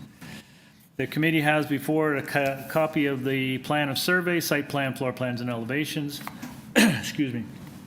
Covering letter from Peter Smith, the agent, dated November 7th. Decision number A1001/22 TEY affecting the subject property. Presentation materials from the agent received January 3rd. Is that Ms. Osborne? Hi, Ms. Osborne? Hello? Okay, we'll just continue. Yes. We have staff reports from Director of Community Planning. We have correspondence and support from the Greater Yorkville Residents Association and the ABC Residents Association. So, do we have the agent online? Yes, I am here online. Can you state your name and address, please? Sure. It's Peter Smith. I'm a planner and a partner with Bousfields. The address is 3 Church Street, Suite 200. Great. Peter, we don't have any opposition. We actually have support from 2 residents associations, but this is a bit of a complicated one, and I wonder if we could have an overview of your application, please. Yes, and I'll make this quickly, and if you want to hurry me along, happy to do it as quickly as possible. So we did file a detailed planning rationale letter. We've got the presentation here. There are 4 variances in front of the committee. The main variance I suggest is with respect to the addition of 2 stories of additional height, and it might be useful to just go to pages 9, 10, and 11 of the visual evidence book that we filed. And essentially, the increase in height over the site-specific zoning bylaw results from the addition of that. You're actually in, I think, our letter rather than in the visual evidence book that you had up before. So pages 9, 10, and 11. So the increase in height results from the addition of 2 stories to the building, as well as we've gone through. You can see it's a fairly complicated building with vertical forest plantings on the balconies and terraces. And as we've worked through that, we've realized that we've needed greater floor-to-ceiling heights. And so if you go to, I think it is page 10 just shows you the results of all of that. Page 11 actually shows you that at each level in orange there, we're adding about 0.3 meters. It varies from floor to floor to accommodate some of those structural requirements. That accounts for about half of the increase. The other half amounts from the additional 2 stories, which are shown there in the pink color.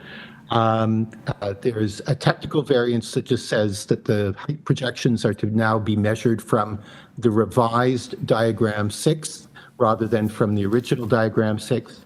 And then there's 2 related variances to gross floor area, which really represents the additional 2 stories, both in terms of the total gross floor area as well as the residential gross floor area.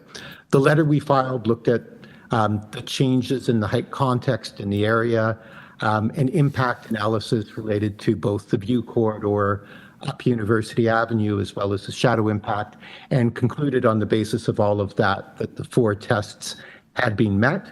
And as you've noted, we have letters of support from the 2 residents associations in the area.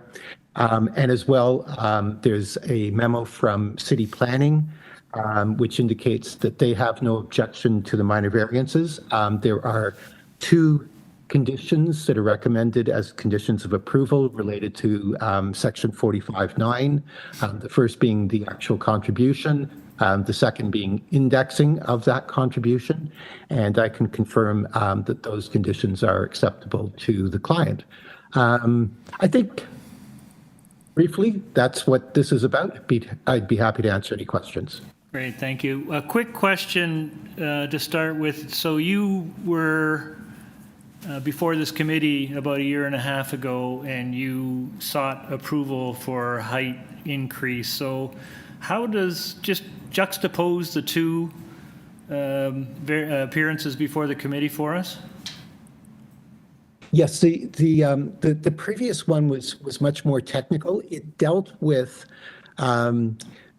the work that had been done up until that point on the structural considerations. And so the increase in that case was entirely due to the additional depths of the floor slabs, which added to the heights of the individual floors.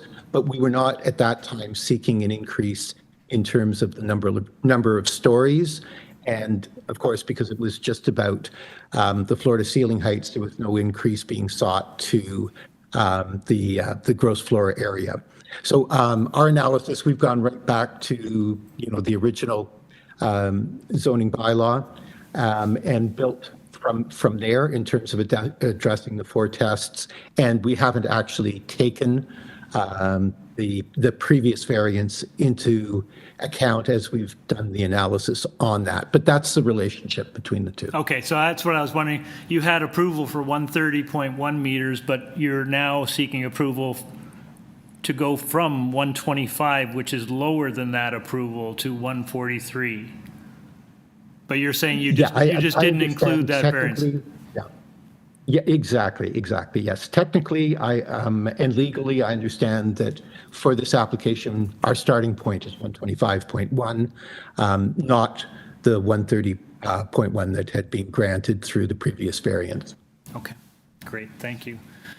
Panel, any questions? Question. Aaron, go ahead. From curiosity. Yes. So you don't have any variances on parking? No. Even though you increase the residential. That's good. That's great. And I understand that a lot of time you have to provide those canopies based on the urban design comments to, make the building nicer on the ground floor. So I have no comment. I'm actually in support of the application. Thank you, sir. Right. Okay, thank you. Any further questions? Okay, thank you. We're going to go into committee now. Thanks very much. Members, any thoughts or comments? I do note, Ms. Fig? if I may, sorry.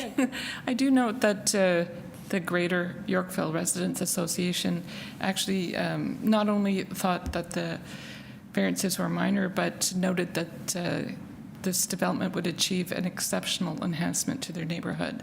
I'm persuaded that we should support this, but go ahead. Sure, yeah. I think it's a building that I actually was aware of before it even came to committee, just because it's sort of been out in the public domain. It does have an exceptional design. 6 additional units is a positive. It's not that many more units, and I doubt they're affordable, but I think that's a positive as well, so I see it as supportable. Okay. I'll look to someone for a motion. Sure, I'll move to approve it, subject to the planning condition. Right. Okay, we have a motion to approve, subject to the conditions from urban community planning. Do I have a seconder? Ms. Fig. All those in favor? You have your approval, sir. Thank you very much. Okay, we will go back to item number 12, 34 Duggan. Did I read this into the record already? I think I did. Did I? Yes, I think I did.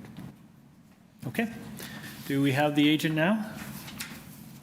Hello, Nicola Osborne. Are you there?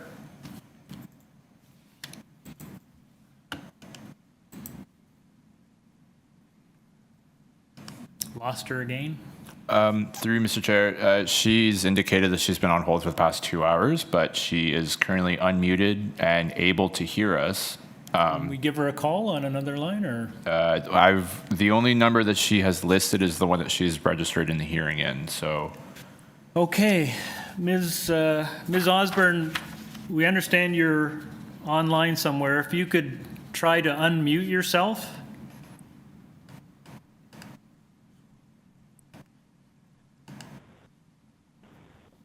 Yeah, I don't know what to do. Oh, Ms. Osborne?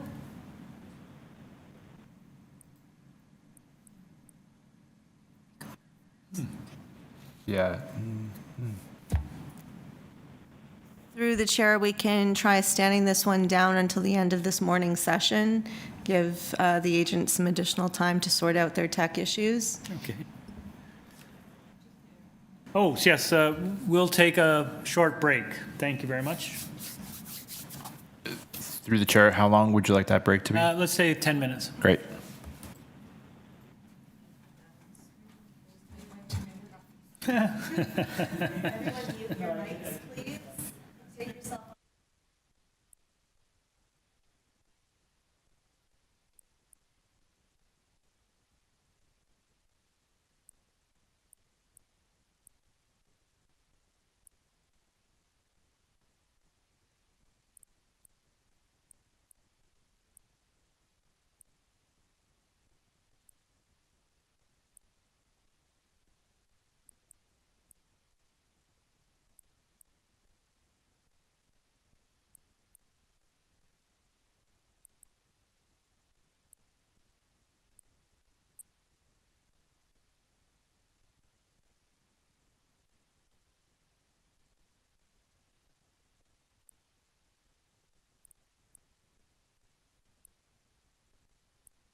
14. I'm going to do 14 and 15 together. So I'll read them both into the record.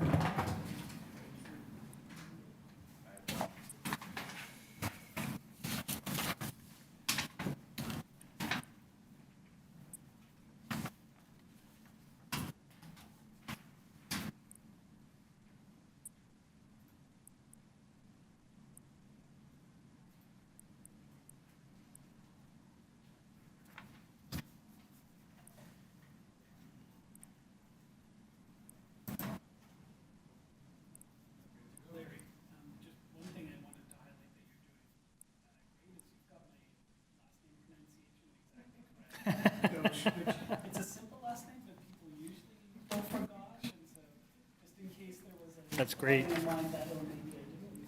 You would be surprised how many people mispronounce my name, believe it or not. Are we ready? Okay, thank you very much. So we're back. Has everyone got their videos on? Okay, welcome back, everyone. We are proceeding now with item number 14, and we are going to combine it and do number 15 at the same time. They are two applications for adjoining homes. So I will read into the record the materials and description for both before we proceed with the discussion.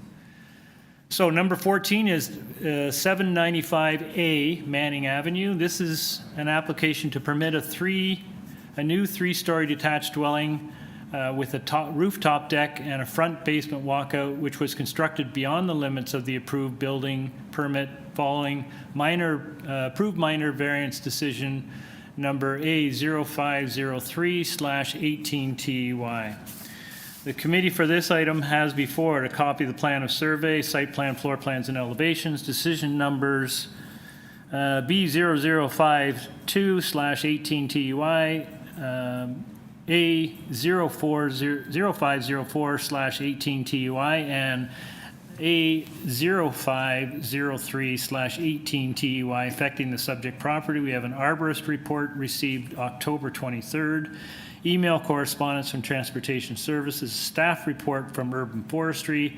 We have a letter of interest or concern from 806 Euclid Avenue. We have several correspondence from owners, occupants of 814 Euclid, 802 Euclid, 799 Manning, 804 Euclid, 805 Manning, 92 Fallis, 774 Manning Avenue, 797 Manning, 799 Manning, 820 Euclid, 99 Fallis, no address from Susan W., 806 Euclid Avenue, 801 Manning Avenue, and that's the list for 795A. I'm going to read into the record the information with respect to 795B Manning Avenue, and that is to permit a new three-story detached dwelling with a rooftop deck and a front basement walkout, which was constructed beyond the limits of the approved building permit following the approved minor variance decision number A0504/18TY. The committee has almost duplicate material before it with respect to this application, copy of plan of survey, site plan, floor plans, and elevations, decision numbers B0052/18TUI, A0504/18TUI, and A0503/18TUI affecting the subject property. An arborist report received October 23rd. Email correspondence from Transportation. Staff report from Urban Forestry. And I'm going to go on a limb and basically say, from my observation, that the opposition and letters of interest are identical for this application as they were for item number 14. And if that's incorrect, someone will, I'm sure, correct me. So let's go to the agent. Is the agent with us? Good morning, Mr. Chair and committee members. My name is Stefan Sukiasen. I represent the client for 795 Manning Avenue, A and B. Okay, thank you very much, sir. Your address, please? 795 Manning Avenue, Unit A and B. No, is that where you live, or is that where your business is located? Yeah, my business is at 115 Apple Creek Boulevard in Markham. That's great. Thank you very much. Sir, you've heard me say I think we're going to combine A and B for the purposes of discussion today. So yeah. If you could, there's a lot of people, I think, wanting to speak to this item. I wonder if you could give us a presentation and try to keep it to roughly 5 minutes if you could. Sure. So the 795B and A, they're very similar in proposal. This used to be one house, I think it was detached. Sorry, I think it was a semi-detached house which got severed by decision in 2020. And then it's still in construction. It's one house plus a laneway suite in the back for each side of the severance. And the previous COA decisions 2020 allowed the increase of FSI and GFA to 0.92 instead of allow 0.6. And then there was other conditions as well, which were complied to. So the increase of FSI that we're proposing is not due to the fourth story. It's due to the inside-outside spaces dedicated for the balconies. We thought it might be more useful to increase the interior space instead of having a large balcony in the back. And it will also be better for the neighboring properties for privacy as well. The bulk of the concerns that we read in the letters were due to the height and the fourth story patio space. I want to point out that we're allowed to do that as is. There's no zoning issues with that. We're complying with the heights, we're complying with the building depth, we're complying with the other conditions that were set in 2020 for the proposal. We're just trying to have increased the useful space on the inside. I think it's arbitrary to control the space on the inside by the zoning bylaws. I think you shouldn't control how much of a open to below space we have, or I think it's better to have useful space inside instead of having large balconies, because the size of the balconies are not controlled by the current zoning bylaws. Also, it's a good example of intensification because we're doing laneway suites in the back, and it's a severance project.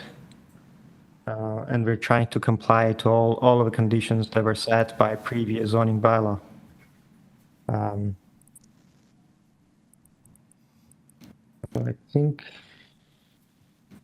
think that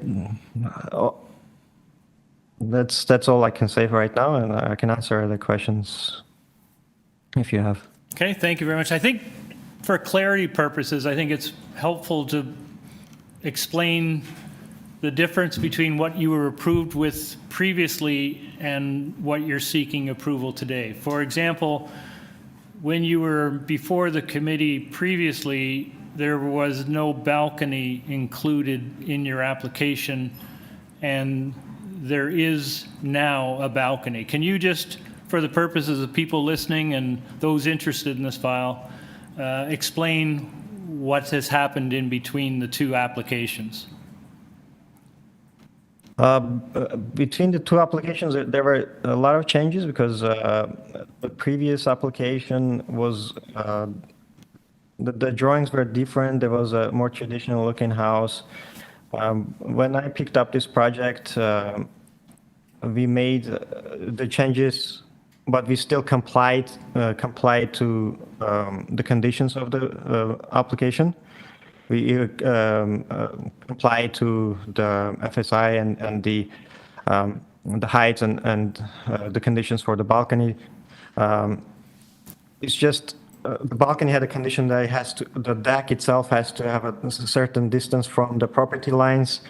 The difference between what we put for the building permit and now for this new application is the balconies for the second and third stories. We eliminated the balconies for both those 2 stories and increased the living space. And also increase there's a mezzanine there beside the open to below space. So increased a little bit of a floor space inside as well. So that's the difference that we're putting through. Otherwise, it will comply and we would build it as per building permit. Right, so to be clear, so the balcony that you put on the rooftop is basically as of right. Yeah, the balcony is allowed. We can put back the balconies on the second and third story, and build it according to building permit, and still be allowed the fourth story patio. Okay. So that's not the issue. Okay. The fourth story terrace is not the issue. Okay, thank you very much. Panel, any questions? Okay, we can go to the first speaker then.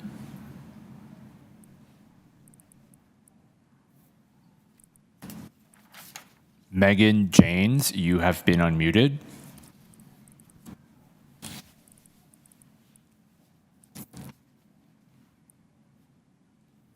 Hello, Ms. Janes.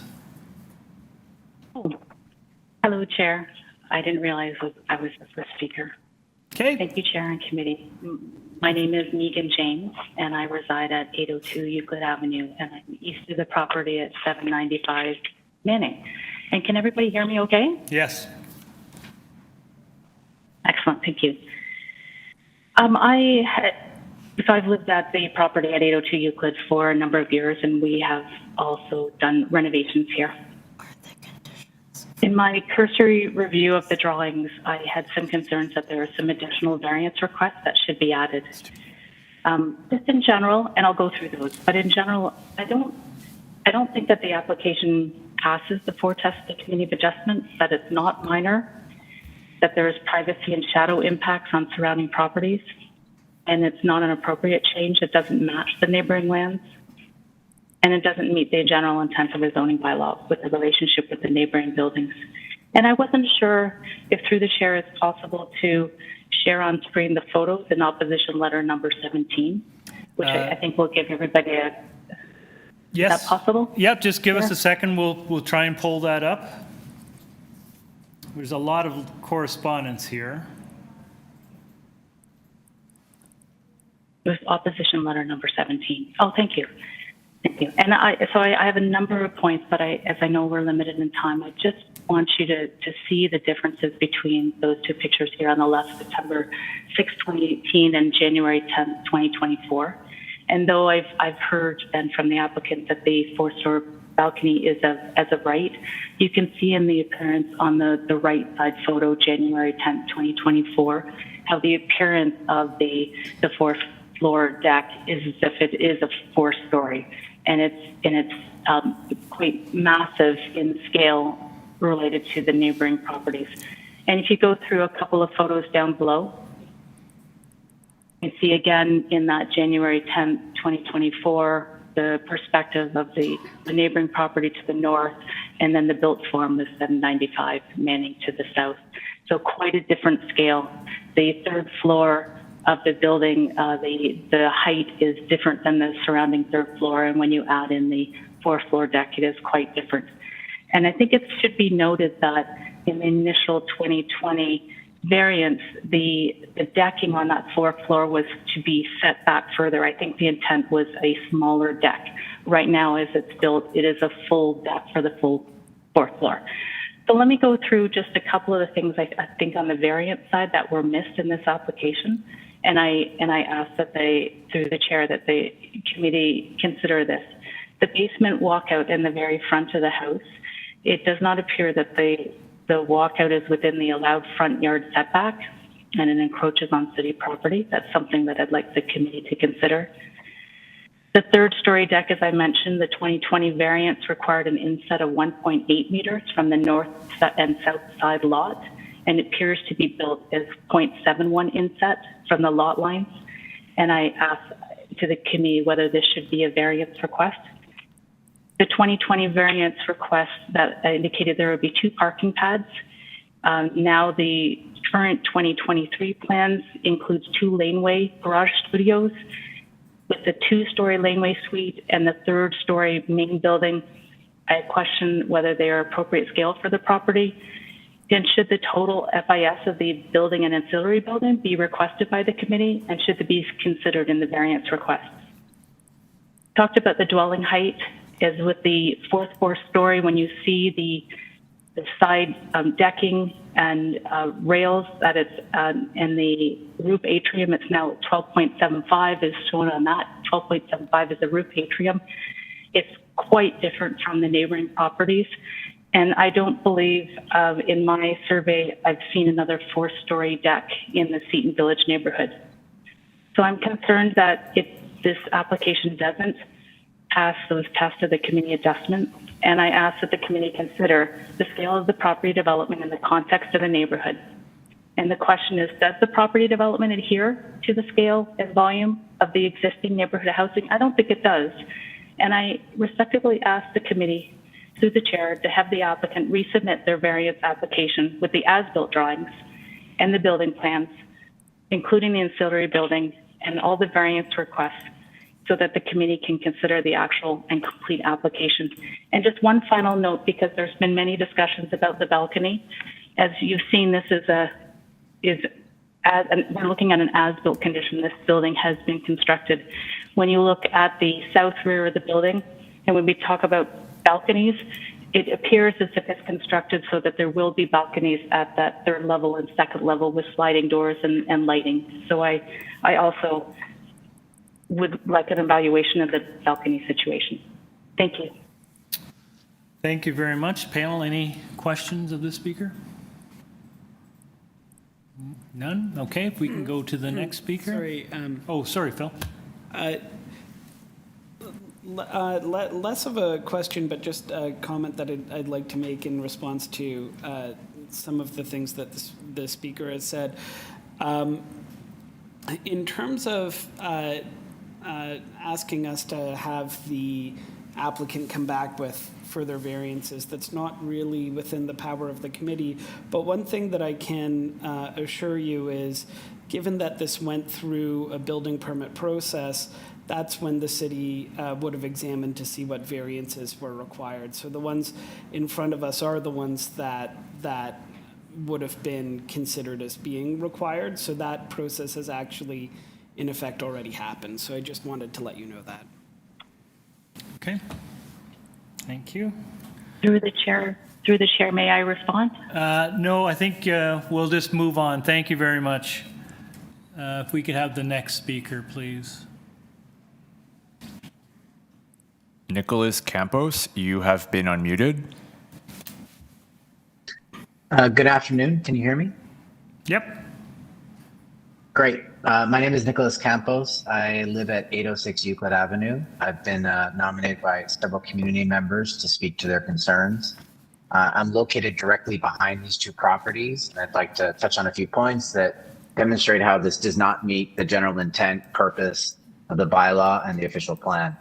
I feel it is not desirable or appropriate development or use of the land. The variances requested are not minor, and the general intent and purpose of the city's code have not been maintained. I feel that the additional FSI they're seeking is excessive and unnecessary and well above the bylaw maximum of 0.6. The proposed additional construction of the 2 laneway homes, and already with the dwellings extending beyond the depths of 17 meters, I feel results in very little green space, soft landscaping potential, and limits proper water drainage, which I feel can also negatively impact surrounding properties. This property has already seen the removal of several large trees as well as green space. In 2020, they received a variance approval for exterior side walls, height of 9.34 meters above the bylaw. Referencing the photos that Megan already showed on the screen, we can see that the atrium structure has been built to a new height of 12.74 meters and is constructed with no setback to the side exterior walls. It is both excessive and not in keeping with the neighborhood. It is also not indiscernible from the street, and it does not fit harmoniously in the neighborhood. I feel the general intent and purpose of the official's plan have not been maintained. The home currently stands 12.74 meters in height with a flat roof and atrium with no setback to the side exterior walls. As a result, they tower above all the neighboring homes and loom over several backyards, including my own. Each story was completed with floor-to-ceiling windows, and with the addition of a rooftop deck, myself and other neighbors are afforded minimal privacy. The rooftop fencing was completed with limited setbacks and do not appear to be in compliance with the 2020 variance requirements for both setbacks and a degree of privacy, as there are transparent sections on each side which peer directly into backyards on Euclid. They were to be opaque. Both the massing and scale are out of line with the prevailing size and configuration of the homes in the geographic neighborhood. Their structures are not in keeping with the physical character of the neighborhood. The stark black siding used is not in keeping with the predominantly brick and Victorian Edwardian age homes that line the street and surrounding area. The home is also not in line with the predominant setbacks from the street and the area, with the addition of proposed variance for the basement walkout, providing limited green space and adding to their out-of-line sizing. I'd also like to express concerns about the decreased off-street parking with the proposed laneway units and the resulting increase in pressure for those using on-street parking. The previous home provided 4 parking spaces, which will now be replaced with 2 concrete pads that can only accommodate 2 vehicles, forcing the other 2 potential vehicles to seek on-street parking in addition to the potential basement tenants. I ask that the committee thoroughly review this proposal and consider the impact this development will have if construction continues to proceed with its blatant disregard for city bylaws, standards that the rest of the community has to abide by. Thank you for your time. I leave it now for questions. Great, thank you very much. Panel, any questions of the speaker? Okay, thank you very much, sir. Next speaker. Appreciate it. David Galpern, you have been unmuted. Thank you. Can you hear me? Yes, please. Go ahead. Oh, if you could state your name and address, please. My name is David Galpern. I live at 797 Manning, directly north of the building at 795 Manning. I would, in interest of keeping this short, I will say I'd like to thank Nick and Megan for bringing up all the points that I intended to make. We've been asked by over 10 neighbors to speak on their behalf who could not speak today. There is a great concern about this building, its massing, its height, and the fact that these are all post facto requests to the committee after the committee had already made its decisions. We find this to be a concern about whether the efficacy of the committee in ensuring that the projects that are built are actually to the regulations and variances that were approved. With that, I have no more to say. Thank you. Great, thank you very much, sir. Questions? No questions, thanks very much. Do we have any further speakers?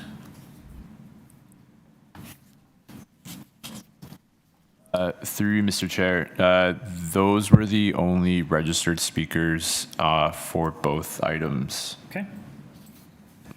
Great, thank you very much. Okay, if we could have the agent back, please. Sure.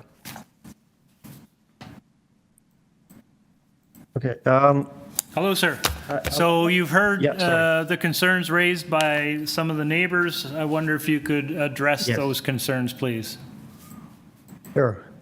Well, as I mentioned before, a lot of the neighbors are contesting what's already been approved by previous Committee of Adjustment decision. And also, it's been already reviewed by building permits, it's been reviewed by engineering for the water control. And it's been inspected. The building has been inspected during the construction. It's still in construction, it hasn't been finalized yet. So when we proposed the changes, the building was being constructed according to the latest building permit. So there are still balconies there, but you're proposing to, instead of those balconies, have increased floor space.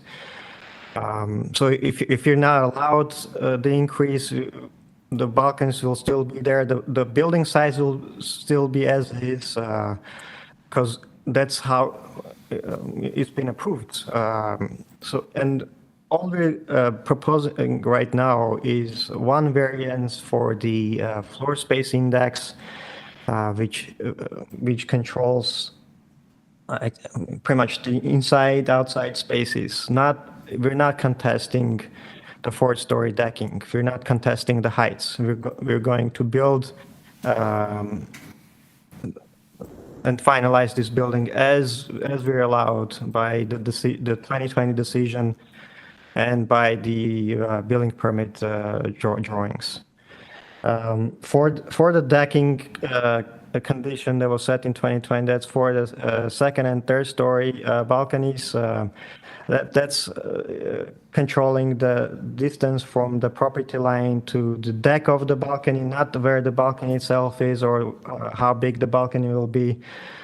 It's just saying for privacy issues, if you can maybe do a wall that will solve it between the property line and the balcony itself, that will solve the privacy issues. But we think that having increased floor space inside is more useful than having a balcony. I think the overall size of the building is not going to change from the decision of the committee today. The trees being planted or that they were cut were according to previous conditions. That's all being done and controlled as per urban forestry and building permit. And the styling has nothing to do with it. We're allowed to do modern style in this area. And for the fencing for the four-story patio, we've talked with the zoning agent for this project. The way we did it is allowed. That was checked by the zoning agent. And for the parking spaces in the for the garden suites, again, we're allowed to do that. We're allowed to do garden suites. We're allowed to do 2 parking spaces. That's all being checked by building permits and by zoning review. I believe that should answer all the concerns. Okay, thank you very much. So let's be abundantly clear here. You are seeking an increase to your FSI that if you were successful in getting that, you would not proceed with the 2 rear balconies on the second and third floor. Is that what we understand? That's right. I think we have to do one of the balconies on the third story, but it will be smaller. It will be smaller than what it is right now. So you have approval right now for a balcony on the second and third story. Yep. You're saying if the committee were to approve your FSI request, you would eliminate the second floor balcony and reduce the size of the third story balcony? That's right. Okay, do you have a number that would reflect the size of the third floor balcony? It's 2 by 4. We have to do that for building permit reasons. Right. Okay, so, and secondly, on the rooftop patio deck that you have constructed, what is the treatment around the outside of that? Is there screening around the balcony, or is it clear glass? Yeah. So we had to do opaque fencing for privacy, but we don't have to do that on the east and west sides. That could be left open, or it could be just glass railings. So the east and west side is the side, the two sides, or is that the front and back? That's the front and back. I think the fencing continues on the front as well. We only did glass railings in the back. Okay. All right. Thank you. Panel, do you have any questions? Aaron? No, I'm just comparing. If you look at the case A0504, which is under the previous decisions, you and I were the one who approved that application 3 years ago. And I think at that point, the GFA was approved to 0.92. And now the applicant wants to increase it to 0.99. So it's a minor change on top of the minor changes that we have made previously. Okay. Anyone else before we go into committee?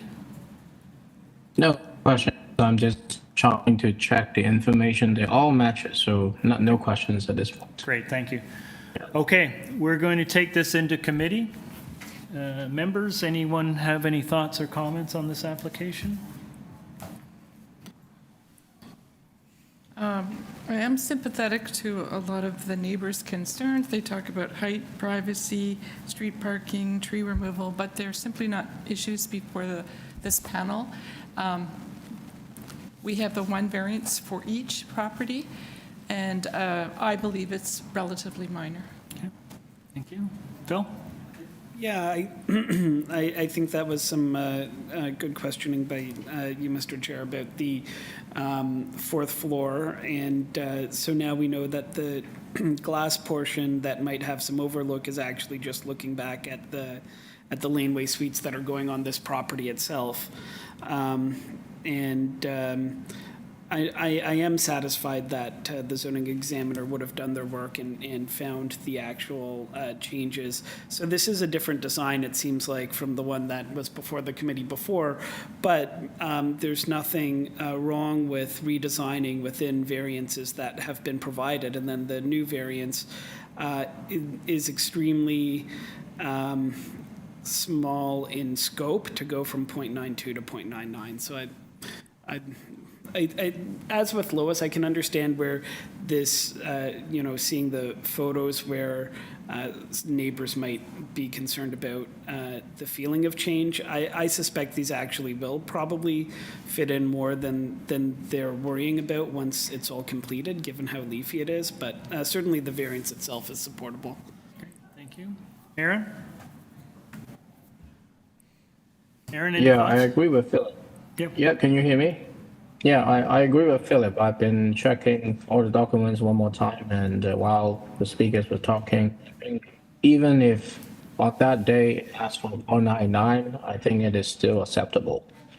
That's how I look at it, and that's why I have no objection to the approval of today's application. Okay. I'll just weigh in. I agree with my colleagues. Appreciate that the neighbors are concerned, and this is, with the rooftop deck, it is greater than what was being proposed originally, but as we've heard, the applicant doesn't need any special approval or provision to construct that. And I'm pleased to hear that the rooftop deck is screened as it should be. I am interested in the rear balconies, and Madam Deputy Secretary Treasurer, do we there's a trade-off that's being proposed by the agent. Do we need to speak to the elimination of the balconies and the reduction in size of one balcony as a condition of any sort, or how do we deal with that? I'd like to codify the removal of the balconies, because that was a concern also from many of the residents. Through the chair, you can implement a condition stating that XYZ balcony will be removed as a condition of approval. And what about the third being reduced in size? And then similarly for the size, you can say in a condition that this balcony will be reduced to X amount meters square. Yeah, I don't know if I heard him say what that was. Could we go out of committee and confirm that? Yes. Okay, thank you. We're just going to go out of committee. I'd like to have the agent back, please. Yes, I'm here. I'm just gonna measure right now how big the balcony is. If you could give us it in square meters, please. Yeah. Give me 1 second.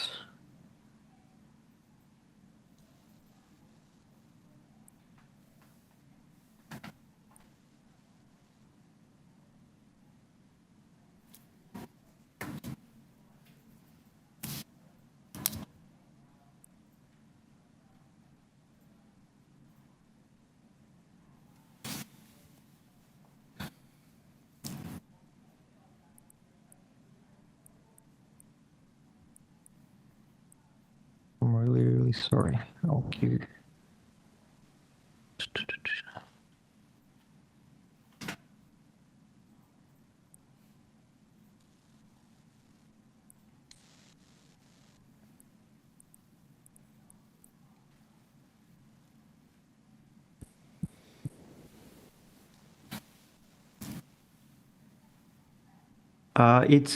It's 2 square meters. Okay. That's great. Thank you very much. Okay, we're back in committee. Okay. Does anyone want to make a motion on this one?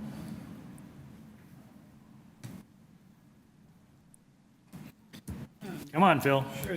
Seeing no one else, I'll make the motion to approve this this application. Sorry, there's two applications before us. Yes. We have to make two we separate, need yeah, we need two separate, one for each application. So it's going to be complicated. Sorry about that. Sure. So for item 14 on our agenda application, A0965 /23 TEY, I'll move to approve that application. It is subject to forestry condition number 3 and subject to the condition that the plans will incorporate the removal of the balcony on the second floor and limit the size of the balcony on the third floor to 2 square meters. Right. Yes, I think that Through the chair, there's also transportation services condition. Oh, and subject to the transportation services condition as well. Oh, I'm sorry, I missed that. What was that? What's their condition? Through the chair, the condition from transportation services is just the condition that the applicant submit an application for minor construction to permits and enforcement to arrange for walkway landscaping work beyond the property line in the front yard, subject to additional fee. Okay, great. Thank you very Is much. that I in missed the that. supplemental package? I don't see it. Through the chair, it was email correspondence between staff, between transportation staff and CFA staff. Under F, what is the PDF? Yeah, I see it. The way it's worded, it's not clear that it's a condition, but I see no harm in making it a condition, so I would include that as well. Okay, motion to approve number 14 with the condition of forestry number 3 and the removal of second floor balcony and the reduction of size of the third floor balcony to 2 square meters, and transportation's condition moved by Mr. Ghosh, seconded by Ms. Fig. All in favor? That is approved. And Phil, if I could get you to do a similar one for number 15. Yeah, gladly. So I'll move on item 15 to approve the application subject to forestry condition number 3, subject to the condition suggested by Transportation Services of applying to them, and subject to the same stipulation as for the previous, that the condition that the balcony shall be removed from the second floor and the balcony on the third floor shall be limited to 2 square meters. Okay, motion to approve. Do I have a seconder?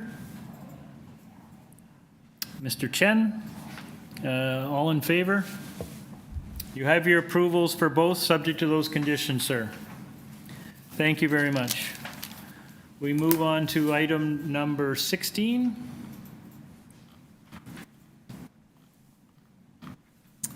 Which is 444 Arlington Avenue. And this is an application to permit a rear ground floor terrace that was constructed without an authorized building permit. The committee has before it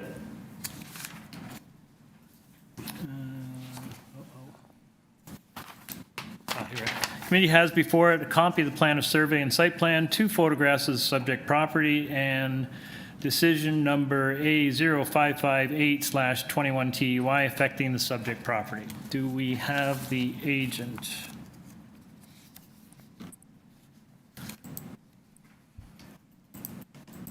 Jonathan, you've been unmuted. Good morning, Mr. Chair. Good morning, Mr. Benkowski. If you give your name and address, please. Jonathan Benskowski, 301 Keewatin Avenue. Great, thank you. There is no one registered to speak, but since you're seeking legalization of some work, I wonder if you could give us a quick overview of what has gone on and what you're proposing.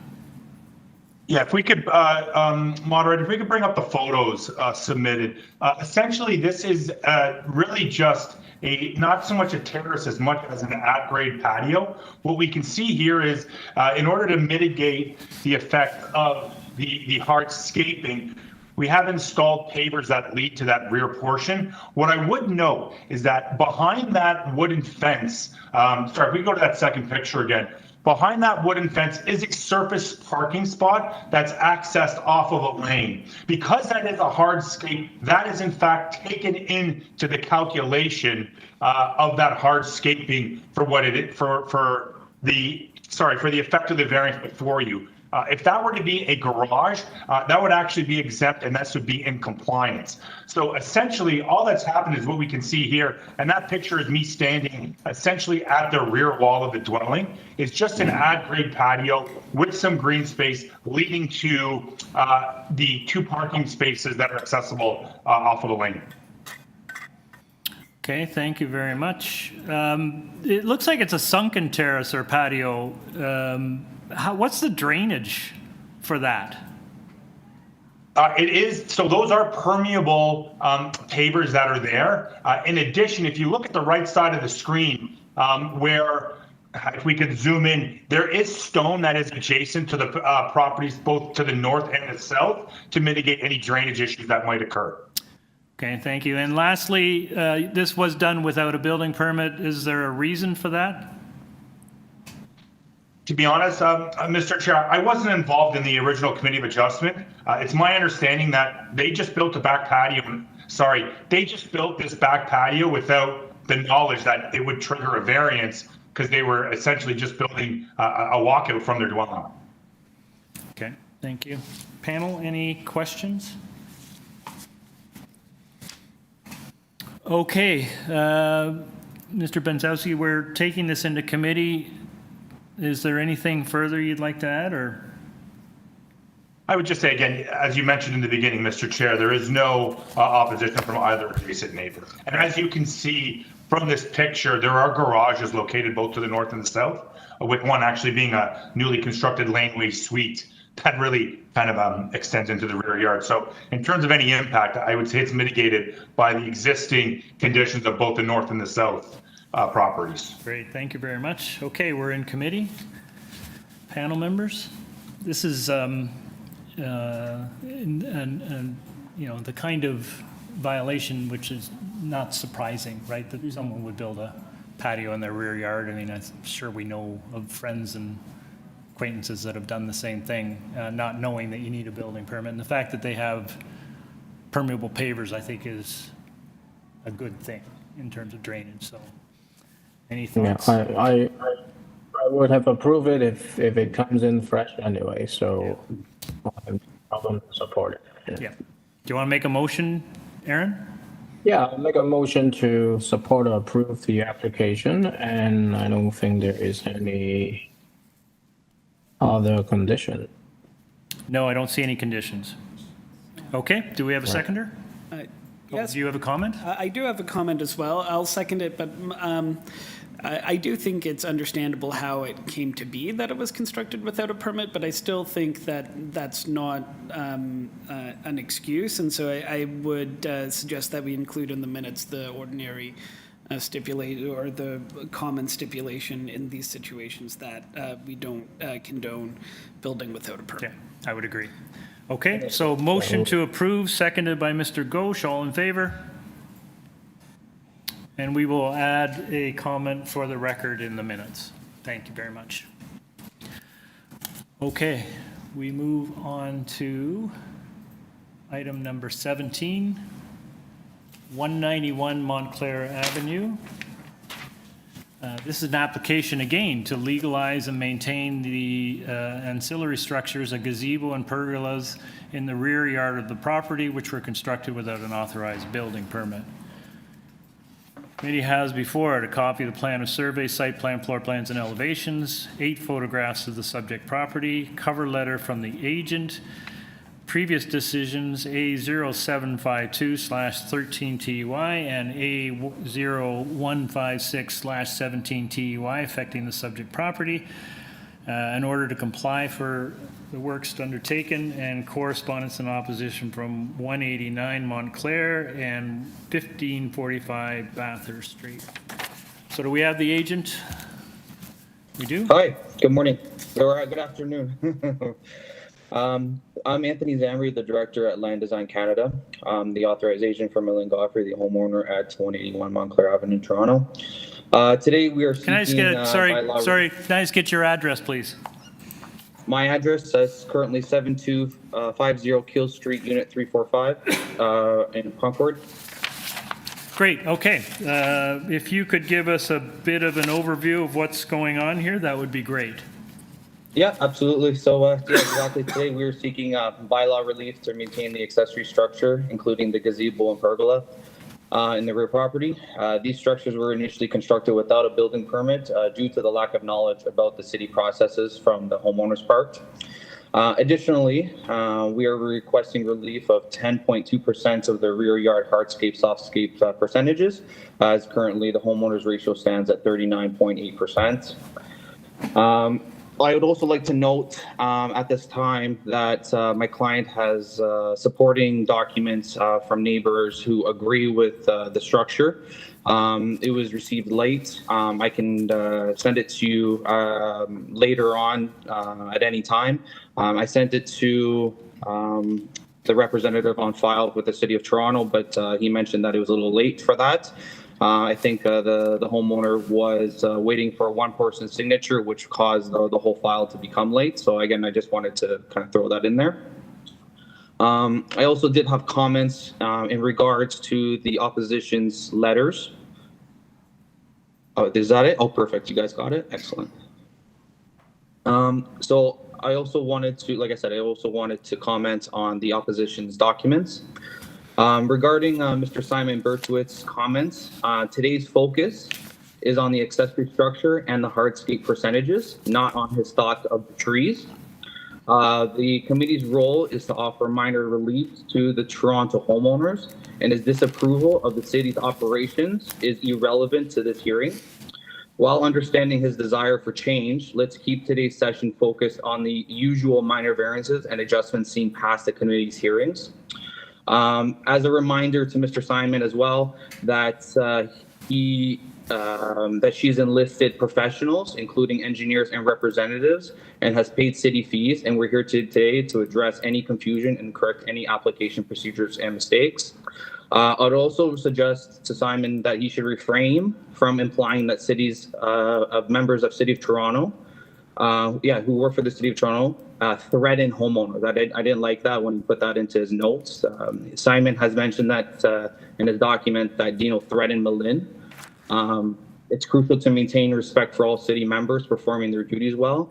Malin would like to clarify that Dino did not threaten and is a kind man, which is noteworthy. Also, to the next letter, turning to Thomas McClellan's concerns, every homeowner, including my client, has the right to enjoy their space. Their backyard provides relief for the youngest daughter, who holds a cherished and who has a rare, uncommon skin condition. Dismissing any claims of excessive parties and alcohol should be removed. It's advised to address potential issues through noise complaints rather than making assumptions about my client's behavior. Legal and socially acceptable activities such as outdoor TVs and adults enjoying alcohol should not be misrepresented as well. Any future complaints can be appropriately handled through the city's complaint department, which is necessary. And the comments express concerns, but is apparent that it's a personal perspective in influencing them. Okay, thank you very much. Panel, No problem. We don't have any speakers on this one, right? No. Panel, any questions? Yes, Phil? One question. Sure. Do you have the square footage of the swimming pool? Oh. Do we have sorry, what?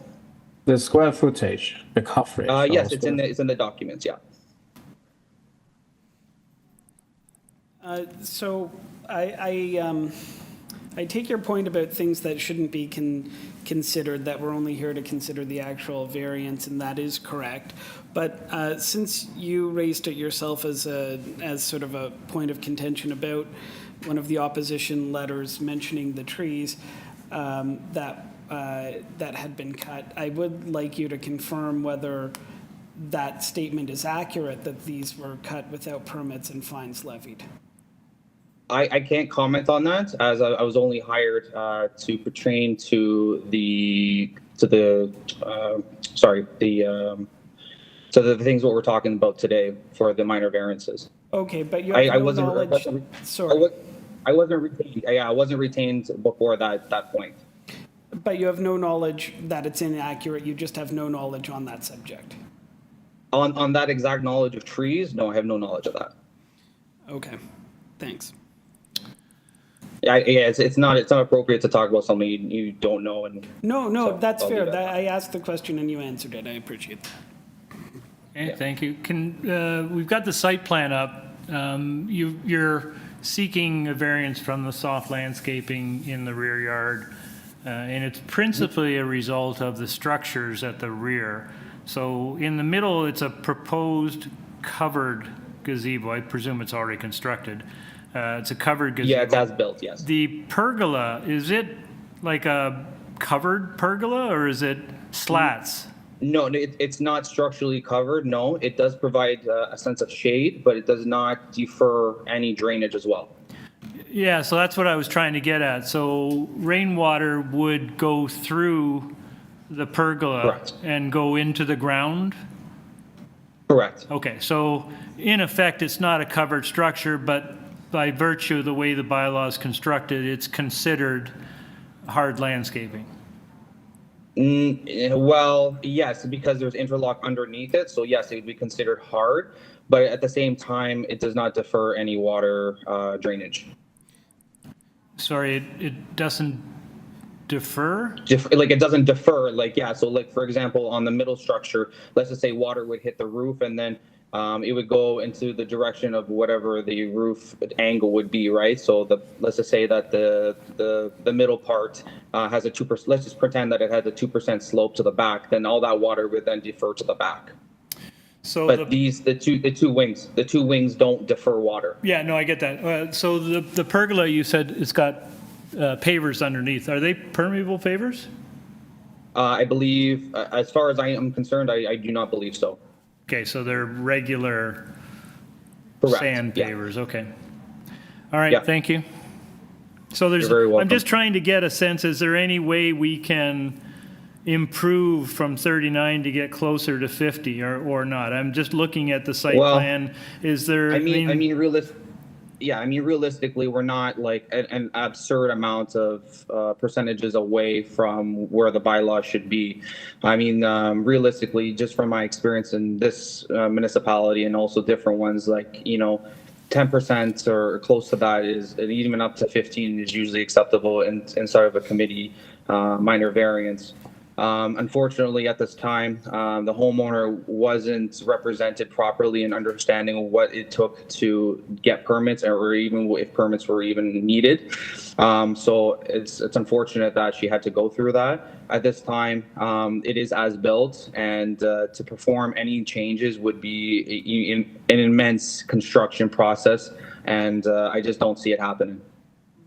Can I ask you one more question, please? Yeah, absolutely. Were you involved in the decision in 2017? No, I was just. The owner was also illegally constructing a deck at the back at that time, and then no, so this to legalize. No, so this. So she had one previous legalizing case. And is that deck still there? I'm curious. It is still there. Yeah, it says existing wooden deck. So she built a deck without a permit and then legalized it in 2017, and then built a gazebo without a permit and trying to legalize it today. You know what's funny? I was only retained for this application, so I can't comment on something that happened maybe 7 years ago or whatever that may have been. Okay, that's fine. Thank you. No, you're very welcome. Sorry, can I just build on that question? So the deck that was built a few years ago, where is that on the site plan? That's the existing wooden deck right there? on top of it. Sorry. Yeah. Yeah. So you currently had the person's cursor on. Yeah, exactly. So that's a wooden deck. What's underneath it? Yeah. It's the original ground. Okay. I would just like to note for Aaron and just for fairness in the proceeding that if you look at the previous decision, I'd noted that as well, but that was a previous owner. So it's not the same owner. It's a problem. It's a property that's had this issue come up twice, but not with the same owner. Thank you. Appreciate that. Yeah, I was under the impression that the homeowner didn't have the property at that time, but I wasn't in the position to say that without having that information right in front of me. So my only observation on that is that, again, it's a wooden deck, so it does allow for some permeability of rainwater through. I would say it's 100% permeable in that sense, where it doesn't actually defer water. It goes, whether that deck was there or not, the rainwater would have been in the same spot. Right. Okay. Thank you very much. Any further questions? Phil? Yes. Well, would the applicant consider replacing the pavers with a permeable paver? Well, that type of construction process is immense. Like they would have to dig up all the pavers, all the base, and just for even a permeable paver, we all know that the base is much different than a traditional one. With that being said, we're talking about dump truck loads in and out, causing mess and extreme costs. I understand, but this was done without a permit, and there does seem to be some concern in the community about that, and I do think that the permeability, the only soft landscaping here really at present is the swimming pool. Now we have spoken about the wooden deck as well, but yeah, I mean the homeowner has done at least a minimum, and again I've seen other projects where they don't even allow what's it called, like around the property, like they don't allow for drainage. Like at least this property does that. Okay. You know what I mean? So, and then again, looking at the wooden deck, like realistically, there's not a lot of space in between from what she's done, right? Because that existing patio was there with the builder.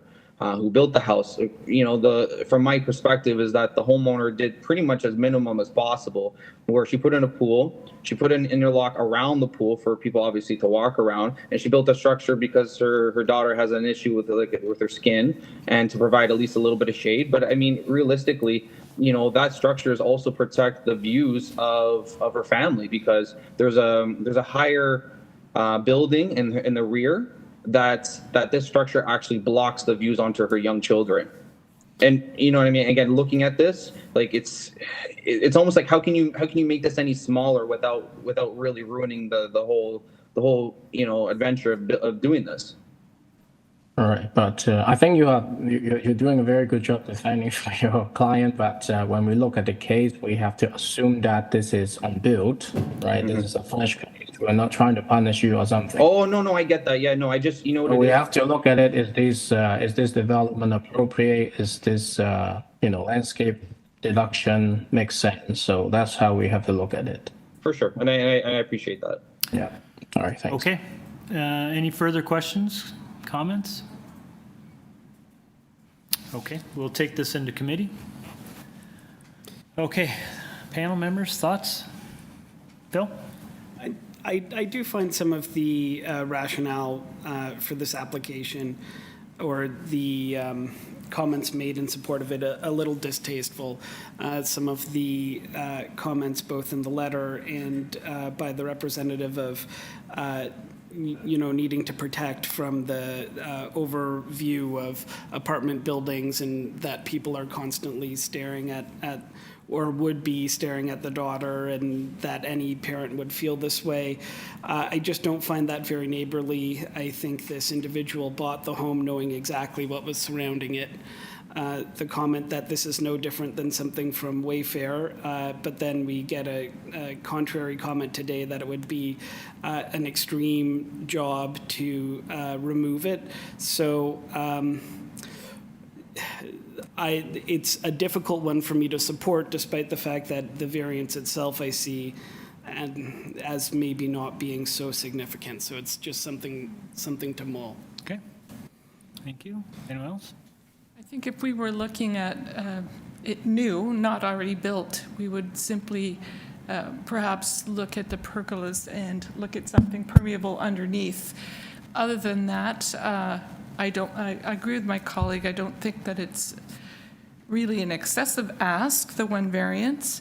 I do note that the pictures do show apartment buildings on either side with an unblocked view. So I didn't quite understand his comments, the agent's comments about privacy with the daughter, but yeah. Okay, thank you. I think privacy can be.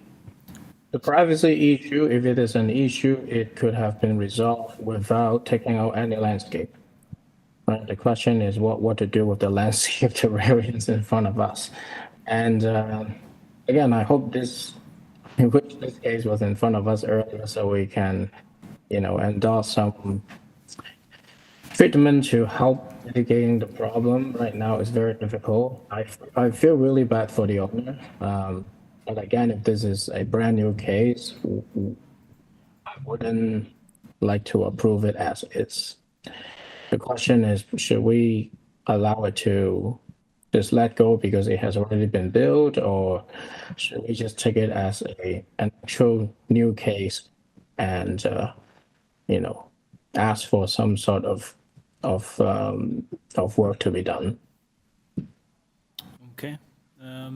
Let's remember it was built without a permit, right? So, as whether that's innocent or not, that's not something we can necessarily comment on. I sort of agree with Phil. I have concerns about the landscaping. I have never been convinced very much that a swimming pool is soft landscaping. It really is a weird kind of thing, but I get that technically that does count. But in the absence of the swimming pool, the backyard looks like, for all intents and purposes, it's pretty much paved over or constructed upon. I appreciate the applicant's concern about expense, but they are seeking relief from a bylaw. They are seeking a variance. I wouldn't feel uncomfortable with a condition that would require permeable pavers underneath the 2 pergolas. I agree. I think that's probably what I would, if we were considering this as a fresh application and not considering the constructed, I think that's the sort of condition that we would probably consider. Okay. So I'll look to someone, if that's consensus of the committee, I'll look to someone for a motion. And I'd rather not move this one. I'll vote on it. Aaron, do you want to move a motion? Okay, so based on our discussion, we would like to have a motion to approve the application with a condition of having permeable pavings. Of how much percentage? I think that's the question. I don't know if we do necessarily put a percentage there, and we could probably just stipulate that the permeable pavers be installed underneath the 2 pergolas as shown on the site plan. Okay, sounds good. Okay. So we'll take that note into the motion. Okay, so we have a motion to approve by Mr. Chang, subject to the condition that the area beneath the 2 pergolas as shown on the site plan be replaced with permeable pavers. Do I have a seconder? Ms. Figg seconds that. All in favor? Okay, that is approved with that condition. Thank you very much. We go back to Duggan? Through the chair, that's correct. We'll circle back to item 12, which we have already stood down twice. We've made multiple attempts to contact the agent, so this will be the 3rd attempt now and the last attempt before the end of this session. So Nicola, if you are there, there is no technical issue on our end. The floor is yours. Hello, can you hear me? Ah, there you are. Yes, we can. Thank you. Hold on a Okay. second. Just give us a minute to find your application and all our materials here. Yeah. I think I've read this into the record already, did I not? Yes, I did. Okay. So if you could state your name and address, please, for the record. Nicola Osborne regarding 34 Duggan Ave. And your address, please? 34 Duggan Ave. Oh, you're the resident? You reside there? No, I'm not the resident. You need my Yes, please. my business address, 55 Village Center Place, Unit 200. Thank you very much. Mississauga. For all the angst that we've created for each other, this is a fairly straightforward application. I don't think we need a presentation, but is there anything you'd like to share with the committee before we go into committee? Yeah, I would say that just for applicants like me, you do have to download the WebEx app in order to, which was not part of the instructions. So just as a future reference, if you're on an Android, you have to actually download a WebEx app. I was just online with my tech person all this time. Okay. Thank you. And also, this is a minor application, a very minor variance, which is just adding some square footage by converting to a bay window from the balcony. Yes, I think we agree. Thank you very much. Panel, any questions? No questions. Can we get a motion?